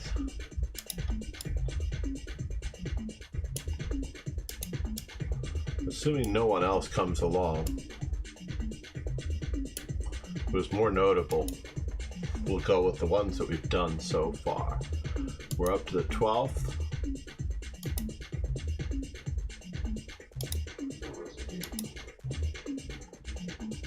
Now we're up to the 19th, I believe. Nicholas DeCecca, Robert Hess on the 19th.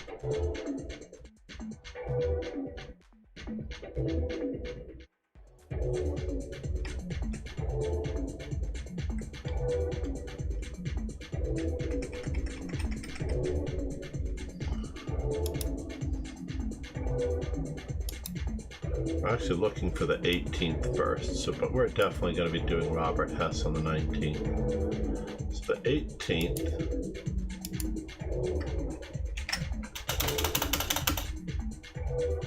Erling Christensen.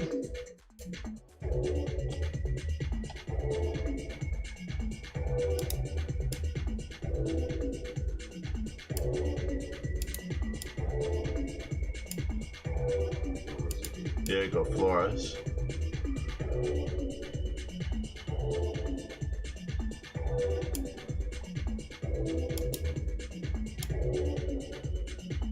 I'm not sure what the difference in between those two guys. Nils Renman. Huh? Pontus Carlson. There we go. We have a winner. Pontus Carlson. That's the one that we're looking for. You should always have a Carlson if needed. Pontus Carlson had a great interview in the early days of the Perpetual Chess podcast, I believe. I don't think it was recently.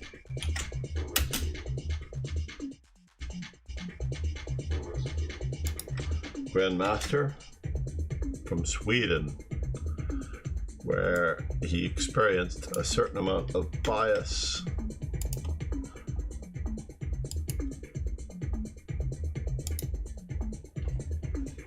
Birthday is December 18th.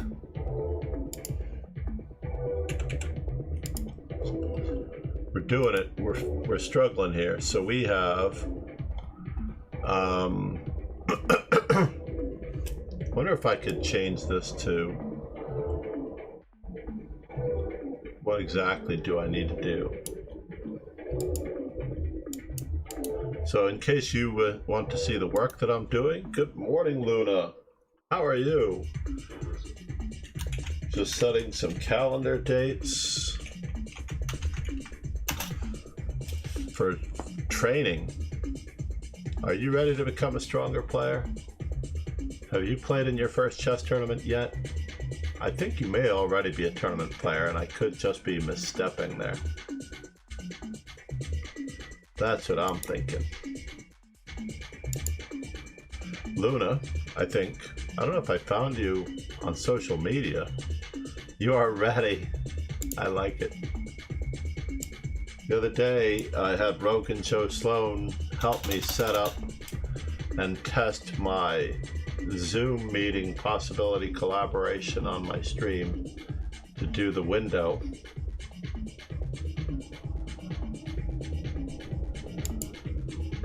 It was overdue and time. YouTube. Tiger. The Uppsala Chess Academy. Tiger is a very strong and fellow and nice guy. I definitely have Tiger's birthday, and now that I know that I've missed it, unfortunately, I missed his birthday in real time.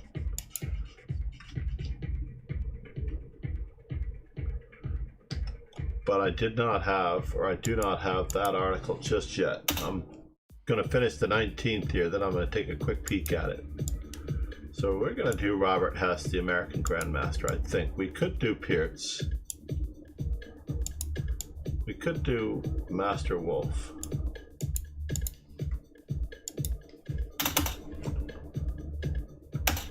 Max Blau. There are a lot of players here who have birthdays on the 19th. Once I get the 19th in, by the way, I will have every day covered with the exception of a couple.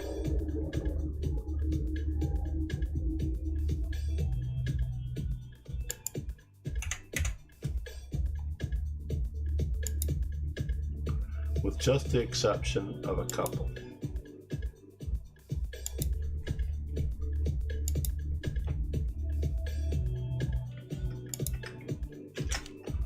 All right, let's go back. Robert Hess on the 19th.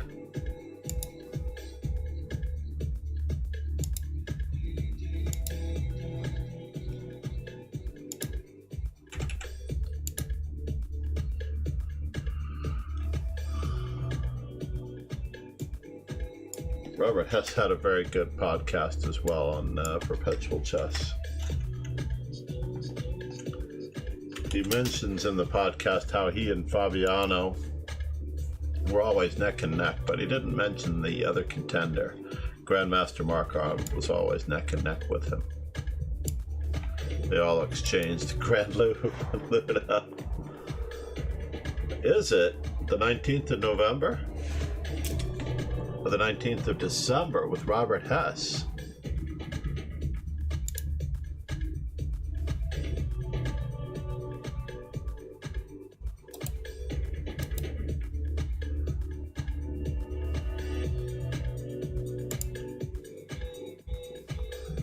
Nice. So let me just take a quick peek here. I'm going to copy this link.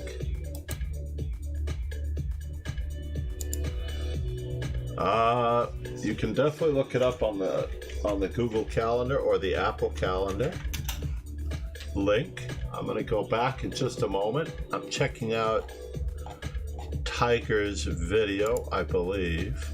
Just a moment.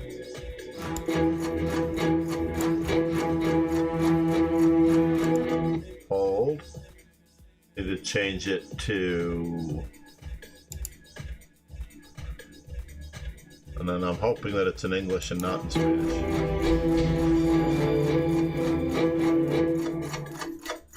Hej, mitt namn är Tigerhilla och jag tänkte visa ett parti som jag spelade i Uppsala schackfestival i stormästargruppen där i... It's such a different voice when he speaks in Swedish from his English som voice. spelades i rond 3 mellan mig His English voice is much deeper. min CEO som spelade ett viktigt parti mot i SM-gruppen tidigare i sommar med samma färgkonstellation där jag var vit och Ljungmin var svart och där höll han.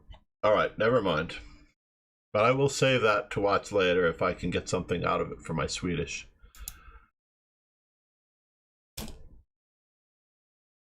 He's playing white.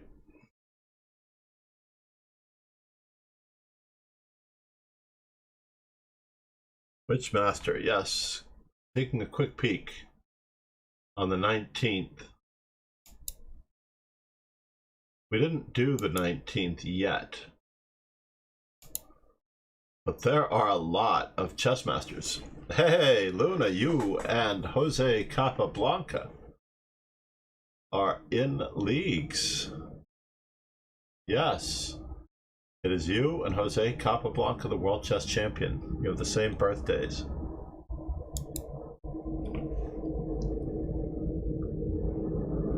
That's quite crazy, don't you think? It's hard to believe. They find my Twitch soundtrack so I can put some tunes back on. I can't remember where it is. It's down here somewhere. I think this is it. Put some chilled electronic back on.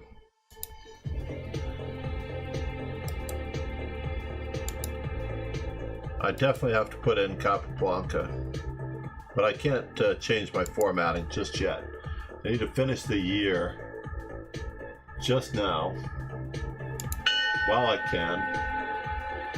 We were on the 19th, I believe.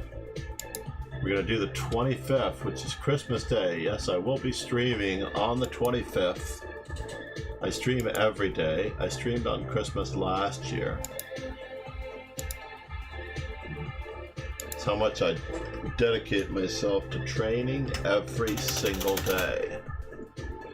Never miss a day. Well, at 8 o'clock in the morning, I think that everyone will still be sleeping in, I hope, but it will have to be a very efficient birthday. That much is true.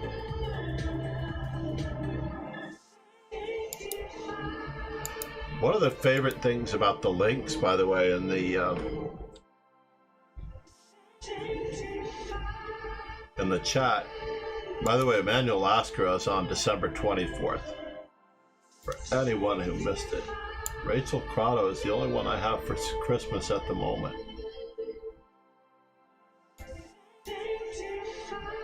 Uh-oh, is it getting time? It's getting close to time that I have to. Rachel Crotto was a fixture. Did she become a GM or a whim? She was only a whim.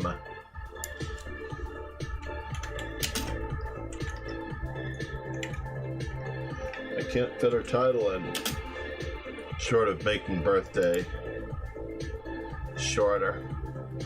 But she was a fixture in the U.S. women's circuit back in the day. She was, I remember her having an article on why endgames are important to study.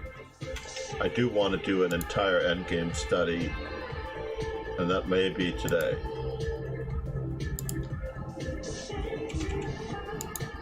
$7:55, December 25th. To share your birthday with Christmas, it's rather regrettable. Let's just make sure that all these birthdays are in tournaments. Yeah, it is morning for me. Yeah, I wake up at 5 o'clock in the morning to do this stream.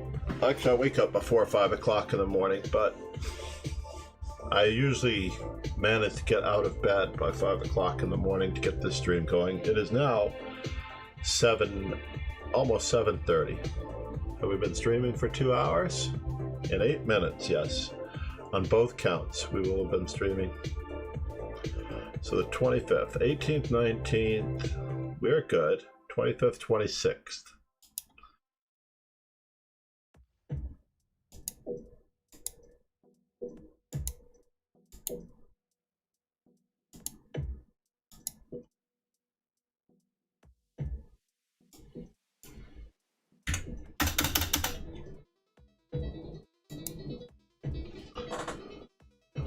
Bookmarks, birthdays for the 26th, Carl A. Hughes. Samuel Sevion. He's having a reasonably good. What happened with him? He was playing in the FIDE Grand Swiss the other day. I think he was playing Fabiano Caruana.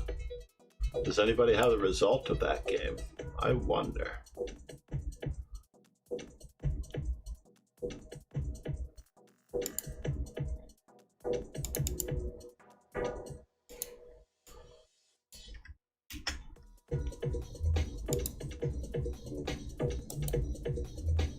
It is morning for me. What time is it for you, Luna? Let me just see if I can guess. It is 1. Oh, but you also had the fall back a week before us. Our fall back happens this weekend. So I am going to guess that it is 12:24, just after noon, just after lunch for you, or about lunchtime for you. Am I right? Since you are in the lovely country that is. What? Wait a minute. For some reason. Oh, you're not in France. Oh, silly me. I just love listening to your voice. But up.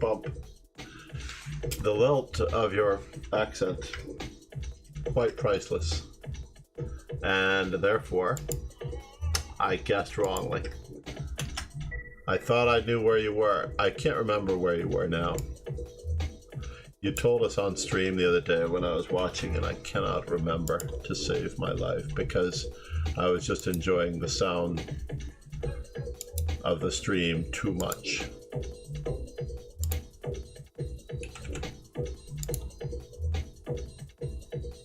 Yes, that is high on my list. Malaysia, I can imagine. You should be well taken care of. Do you, it's also a gambling country too. I don't know if you like to gamble, play poker.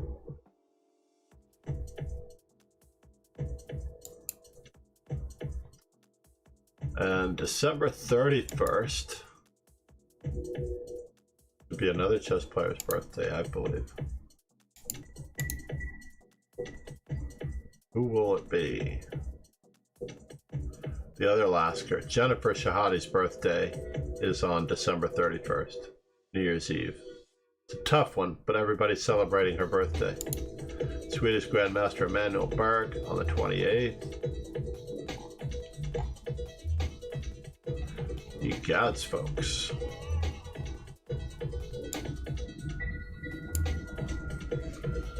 Well, you are, and I'm not trying to make too many assumptions, but I believe that you are very smart. So that means that you already know how to play poker. If you have a sense of danger, the ability to shop, I'm going to put it in terms of shopping because I do this in chess too. If you have the ability to shop for bargains, then you should be a good poker player as well as a good chess player. For example, looking for the right price for your exchange in anything is really what you want to be. It's really what you want it to be all about.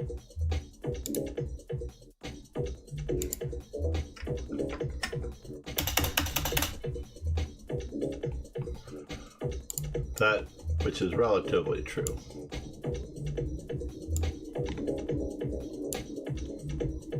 Why am I not getting this in?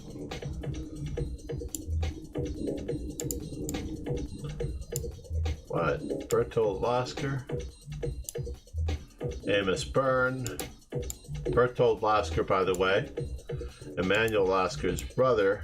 It's interesting how they are so close in age, or I shouldn't say so close in birthday, because if Emanuel Lasker's birthday is on December 24th, his brother's birthday is on December 31st. So a week later, 1 week later.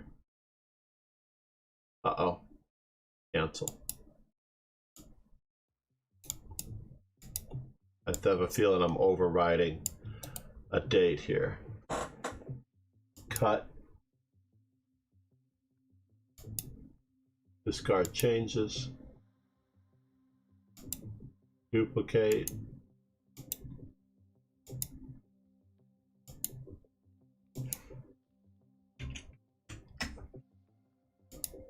Yeah, I shouldn't get any, do you wish to overwrite messages? Should not be happening. My favorite chess player is Alekhine. I visited his grave in Montparnasse in Paris. It was not easy to get to. You had to be at the cemeteries closed. They have very strict hours. He was the one who brought about to me the next level of chess. Basically, when I went through Capablanca's games, and we should actually go through Capablanca's games on time and on schedule.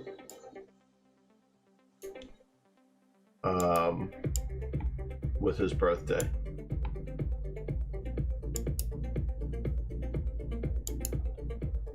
I went through Capablanca's games and I enjoyed every minute. He fueled my passion for chess like I did not think that it could have been fueled any greater. And then along comes Alekhine, who literally blows my socks off. Had I been wearing socks at the time, I'm sure they flew across the room.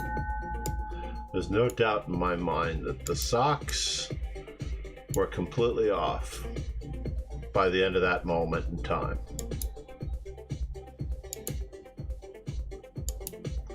So I studied Alekhine very deeply. Then I went on to studying Lasker to a certain extent, but I always flitted in and out, back and forth with Bobby Fischer. So I had studied Bobby Fischer's games routinely and often. And you can't study strong players enough. The hard part for us as modern players, we're spoiled by the computer, so we don't actually go over the games properly. Like, what are we really going to do? For the most part, are we really going to dig out the chess set and play through the games? No. Nobody really wants to become good at chess that much, which is too bad. If we were able to become good at chess that much, then we would just get the work done. But I try to cheat a little bit with my touch screen. The fact that I have a touch screen, I am filling in the calendar, by the way, as we speak. I'm not adding any more events to the, this was the Samuel Sevion. Just want to make sure that I saved his birthday.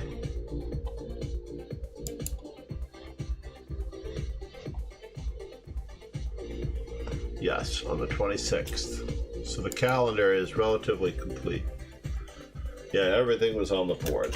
Exactly. Are you going to be streaming soon, Luna?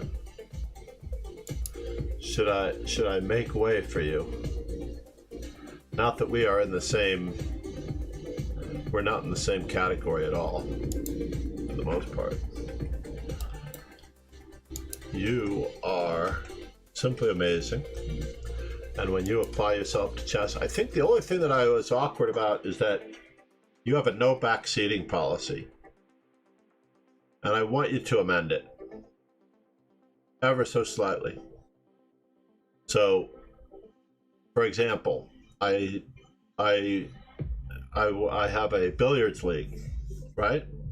I run a pool league, billiards, right? Where you stroke the ball, yada, yada, yada.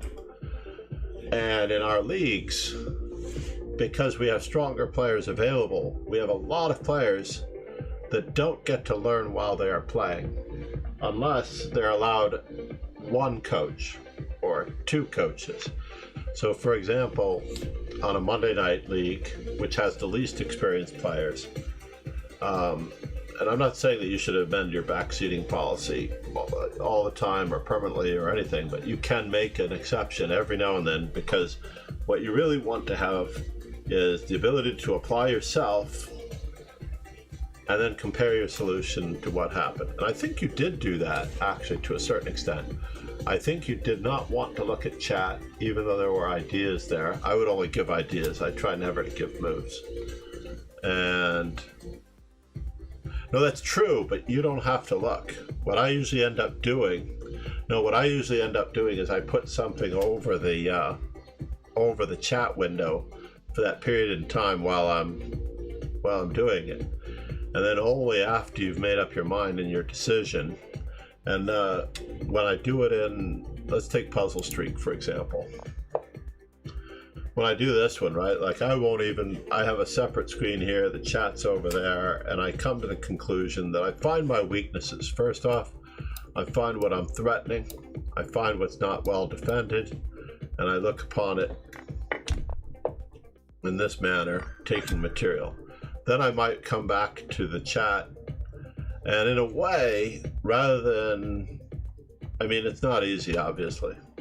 But so getting back to the billiards league, the really cool part about the billiards league is that on certain nights, we allow two players to get two coaches, but they have to ask for help in a critical situation where they don't know what's going on. You know what I mean? Where they truly don't know what's going on. For example, over here you have the option to skip. The most difficult move. This is probably the only landline that we have, in a way. the option to skip. Let's just say that if I don't see that attacking the rook discovers a check on this king. Oh, are we in store for some billiards? I imagine that you should have some good tables in Malaysia. It is very popular in Asia. But, so on the Monday night, for the weakest of players, the lowest level, however you decide to draw the line, we usually allowed 2 coaches for a game because the players would never ask for one. If they only got 1 coach per game, they would never even remember to ask for the one because they have to ask for the coach. People can't just say, would you like to talk about it all the time, because that will be very disrespectful. So what ends up happening is, because they take 2 coaches, and I actually had a player on my team, George Sensuchi, and George Sensuchi was one of the best players in the world.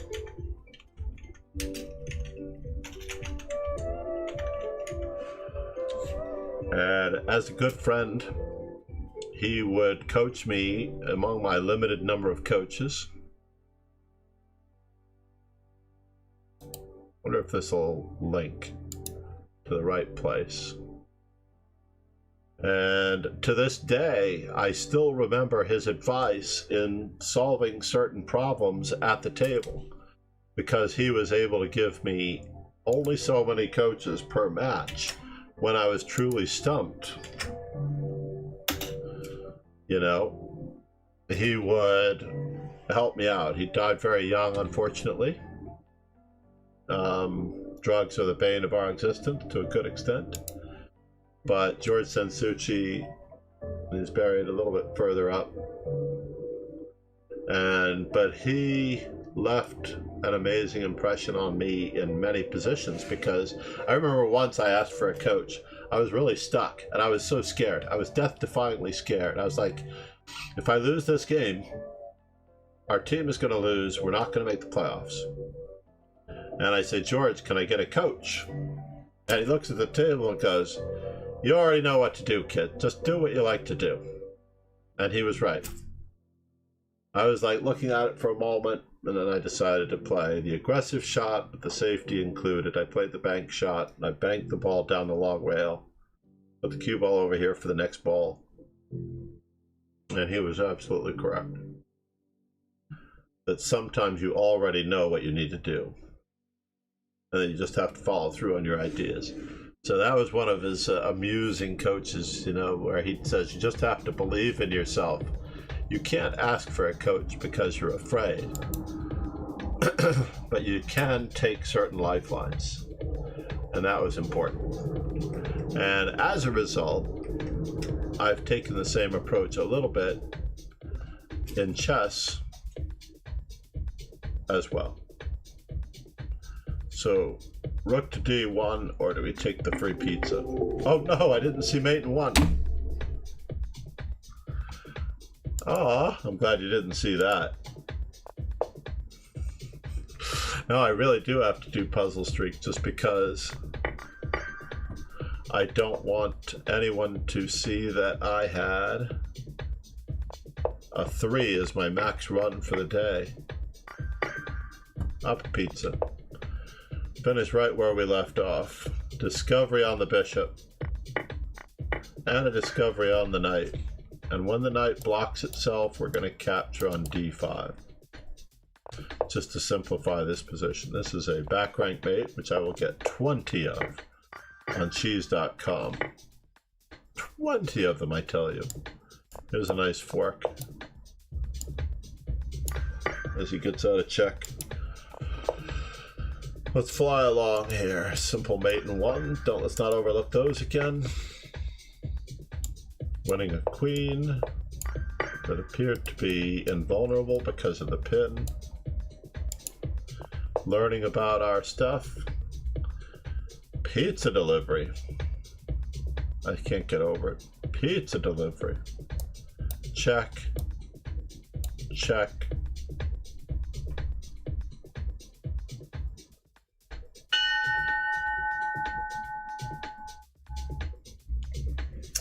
And then what?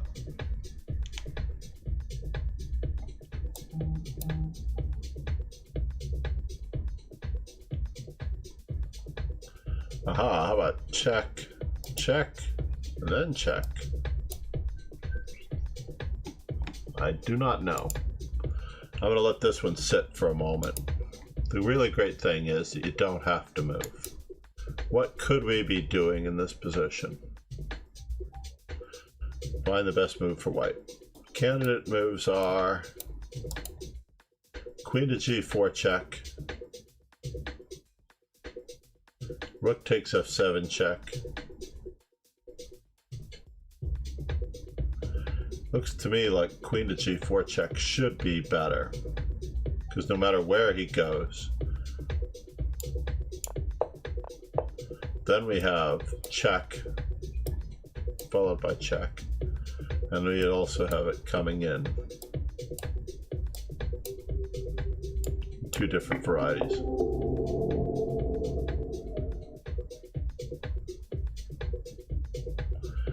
Haste. Just winning the rook? Is that it?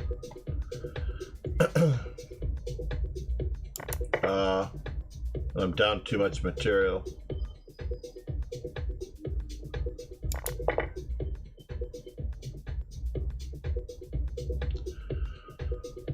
I'm just down too much material.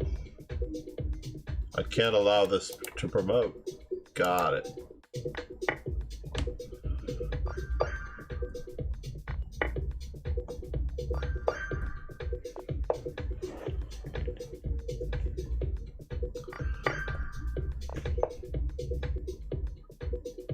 Is this a winning endgame? It better be. So I don't see anything else. This is removing the defender.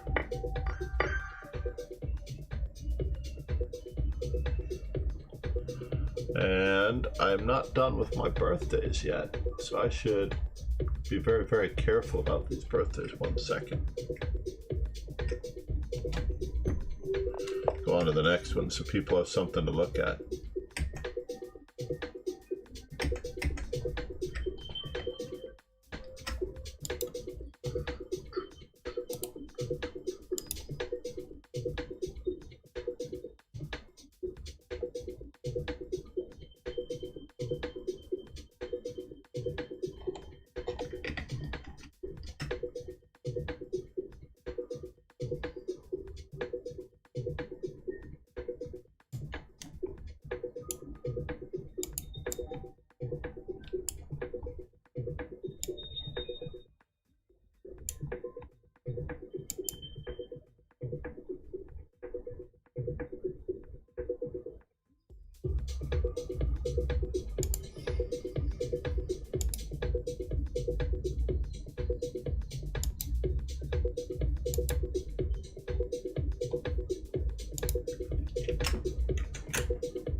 What are we looking at here for answers?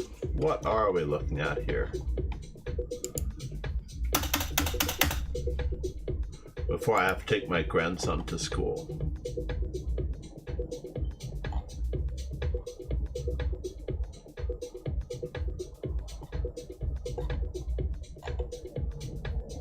I'm going to separate these bookmarks just a little bit. Arena Crush and Emmanuel Lasker on the same day. Last week I gave Arena Crush a whole week of birthdays that were not in her realm. Up 12/23. I'm looking for a birthday for 12/23. Not good. Interesting. We are going to have to really, really pound it out then, if we want to find a birthday of a notable chess player on 12/23. Luna, Luna, Luna, Luna. But are we getting our rook behind the passed pawn, or are we blockading? So on this check, this check, let's just go with it. Rook a8, rook g7, king f8, c4. Or, even better, We just get to have our rook behind the passed pawn with a skewer. And they have no chance. No chances. Mate in 10. The rook takes a2, c4, or h4. Mate in 10, they say. Wow. No, I'm just saying that I would definitely ask for the ideas behind the move at whatever moment. If there was something that was really confusing to you, don't leave that page until you figure out why that tactic worked or what it was. And I break them down into a handful of terms. I'll show you my book, for example, which I'm redoing. I'm redoing it as Foundations for Greatness. I wanted to do it from ground level to the skies in chess. I made the comment on Lula Rob's stream. Let's see here. Let's go here. So for example, yeah, I haven't started it yet. But on average, you're going to need to have a grip of finding forks with the minor pieces, finding forks with the major pieces, skewers, and these actually build upon each other. So you have your pins, finding pins. I've deleted a lot of variations already. I've skimmed these chapters down quite a bit. But checkmate in 1 is best for piece coordination. Absolutely. Checkmate in 1, piece coordination, got it. Then you need to be able to find pins, forks, and skewers. And in this manner, it's okay. But I mean, in general, when you look at this, you're going to say that in order to find removing defenders, you're going to have to really know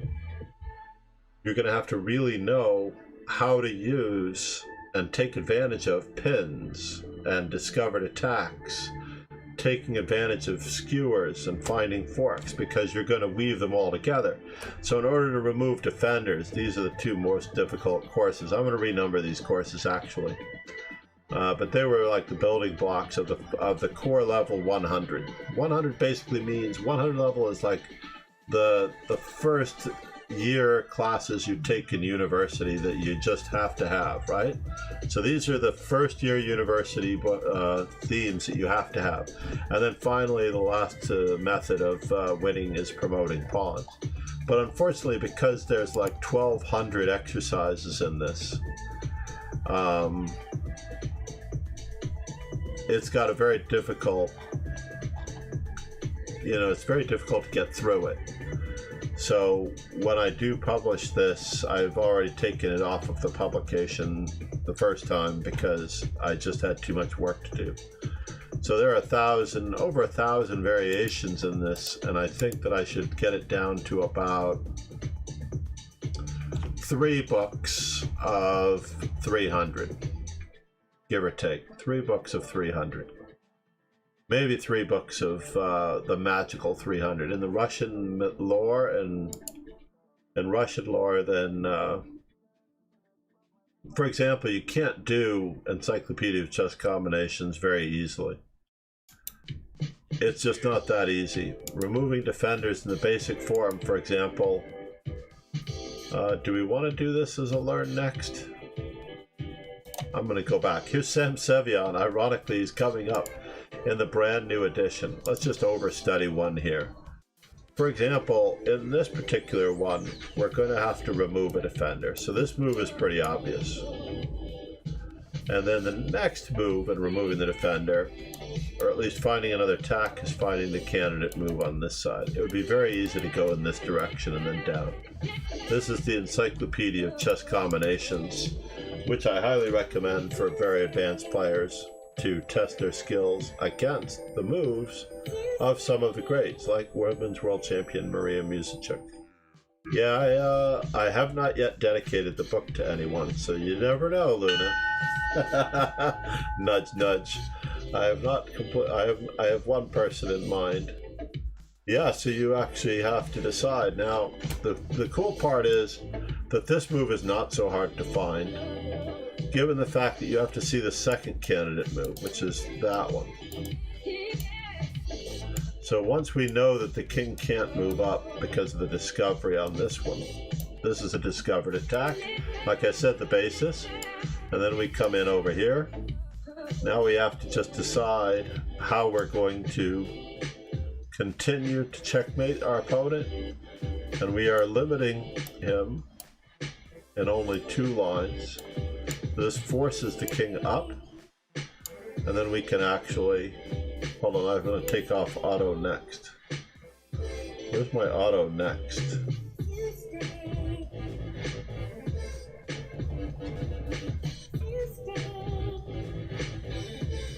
Hopefully it won't go straight to the next one. Oh, maybe it doesn't exist here. But this one actually...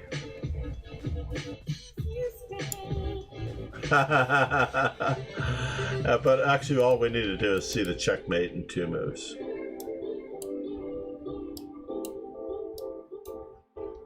And then we'll be able to put our queen on that square 1 time. So this is not that difficult.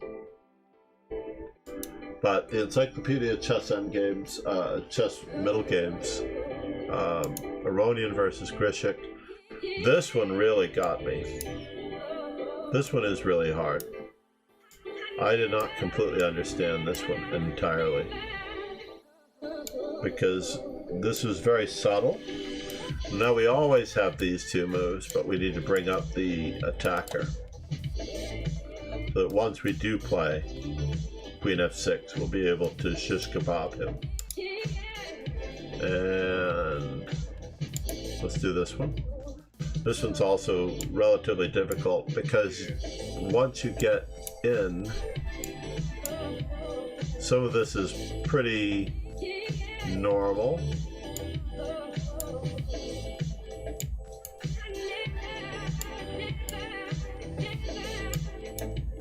That way you can actually see everything coming in,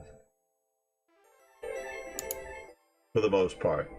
And I'm a very big believer in the chessable method for the most part. This one is not that difficult once you see that there is a removing the defender, taking advantage of the pin.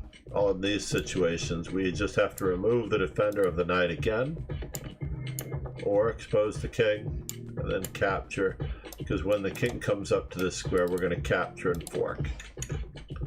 So that way we will actually be winning material even further with the bishop.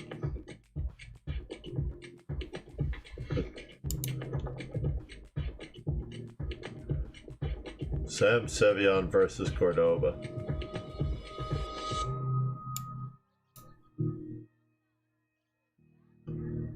This one should be pretty straightforward. I'm just going to make sure of this. Oh, here we go. We remove a defender.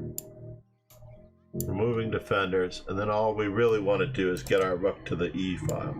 So find the most forceful move that you can that threatens something. And then we just close the box just a little bit so that the king cannot escape. Closing the box, and that way we get to go after him. So from the beginning, like, you can always arrow back, see the whole combination. One more thing that you can do in Chessable is you can actually click on the names, maybe study them in advance, and then click on the next page. You can read it just like a book. If you'd prefer, you can actually study it just like a book.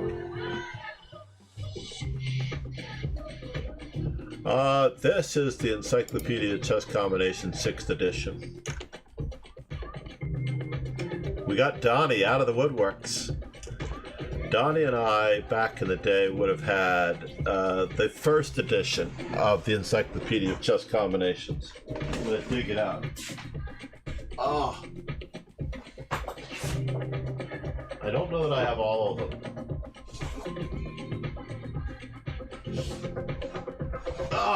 You know what? There were 2 copies of the 5th edition at school. There were 2 copies at school, and I think one of them is mine.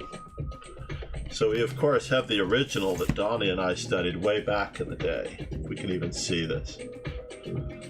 This was unfortunately rather terrible diagrams. Really hard to read terrible diagrams with all of the themes that are pretty much the same as here. Then they came out with a second edition. I didn't like the second edition because it was by piece. But today I actually like the concept of doing it by piece.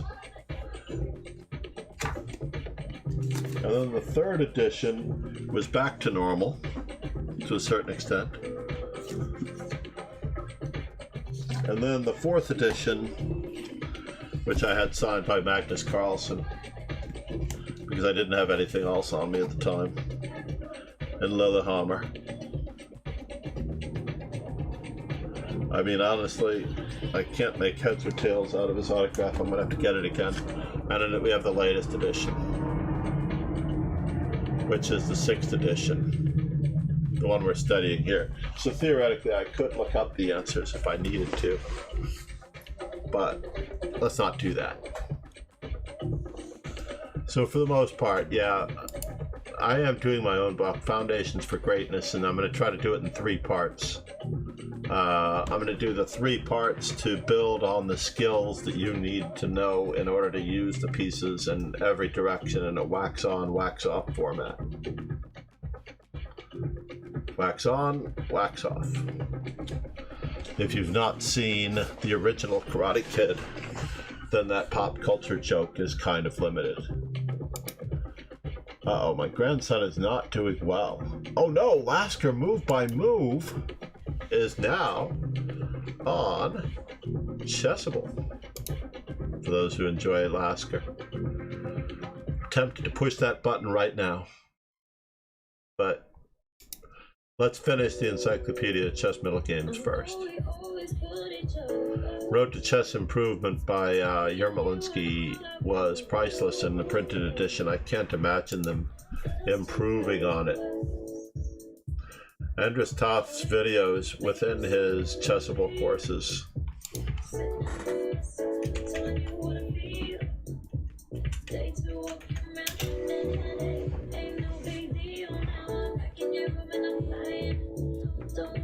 What book did you review on Perpetual Chess Podcast? Oh yeah, you reviewed the 60 Memorable Games, right, Donnie?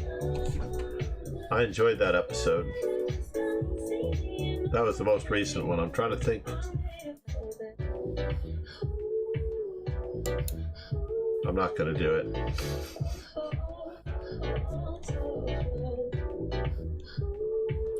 But yeah, I believe that you will sharpen your tactics beyond belief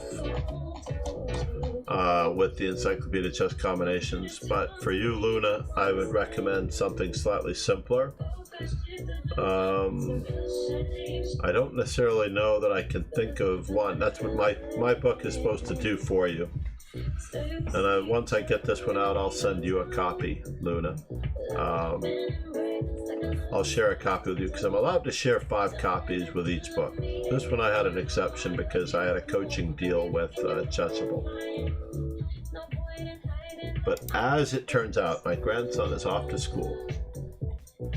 And I have to give him a ride in 1 minute. I can hear them out there. So let me just decide where we head from here. Unless Pegasus was supposed to guide the raid.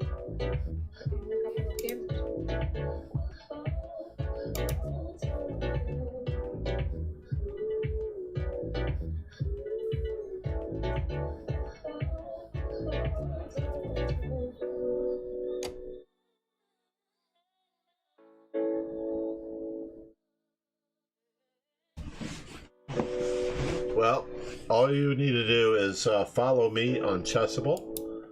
Once you have your account, I think you can find me under the same name, Master Chess Dojo.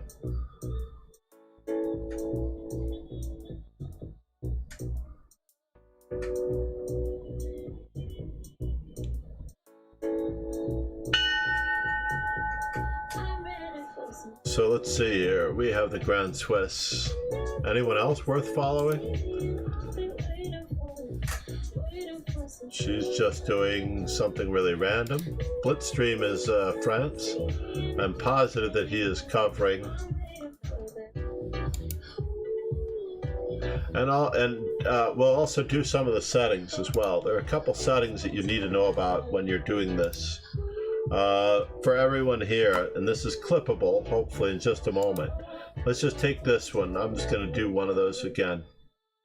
So for example, when you go to the settings, I and you, Luna, will be very bothered by, I'm going to be following it shortly. I enable retries. So the problem for many people is that if you get an answer wrong, Chessable sometimes in its default form shows you the answer. What is going on here? This is almost as bad as so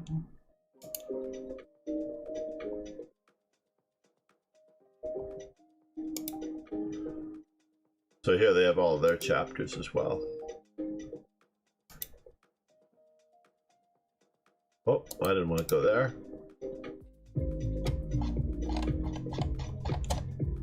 So in this particular situation, let's see if it brings it up. So again, you can select your chess set and all of the settings, but the most important one down here is to enable retry.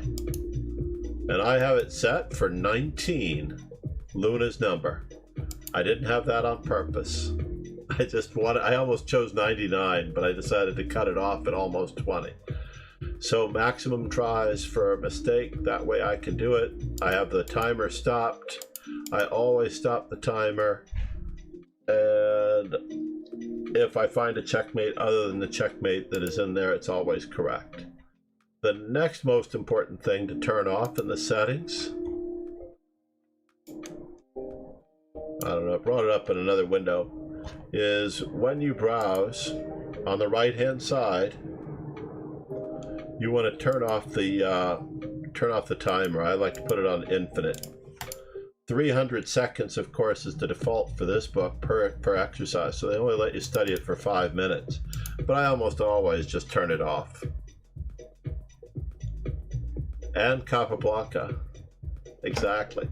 I am trying to follow the Grand Swiss. Only because Hans Niemann, one of our students from our school, Hans Niemann, is playing. And Hans Niemann is doing okay. Ali Reza is on fire, playing Fabiano today. So Fabiano must have gotten past Samuel Sevian yesterday.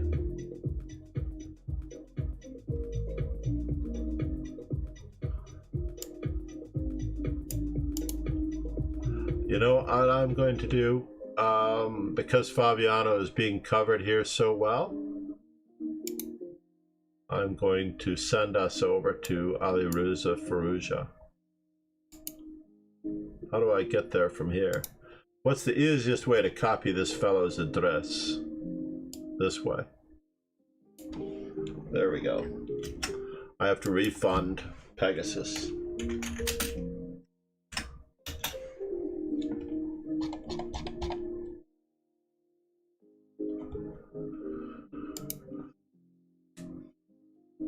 All right, just so I have a moment's time off, we will come back. We will stream an instructional stream again shortly.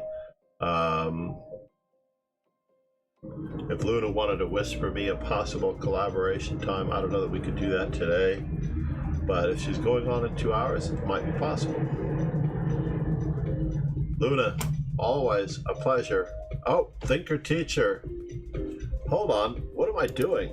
I'm falling down on the job. Before it's too late, Luna 19 has to get the nod, and I have to really automate this. And Thinker Teacher was the one that just woke me up. Thinker Teacher also with amazing and passionate chess content. Thank you, Thinker Teacher. Luna, did I do it right? I did not do it right. I did not get your U's in, Luna.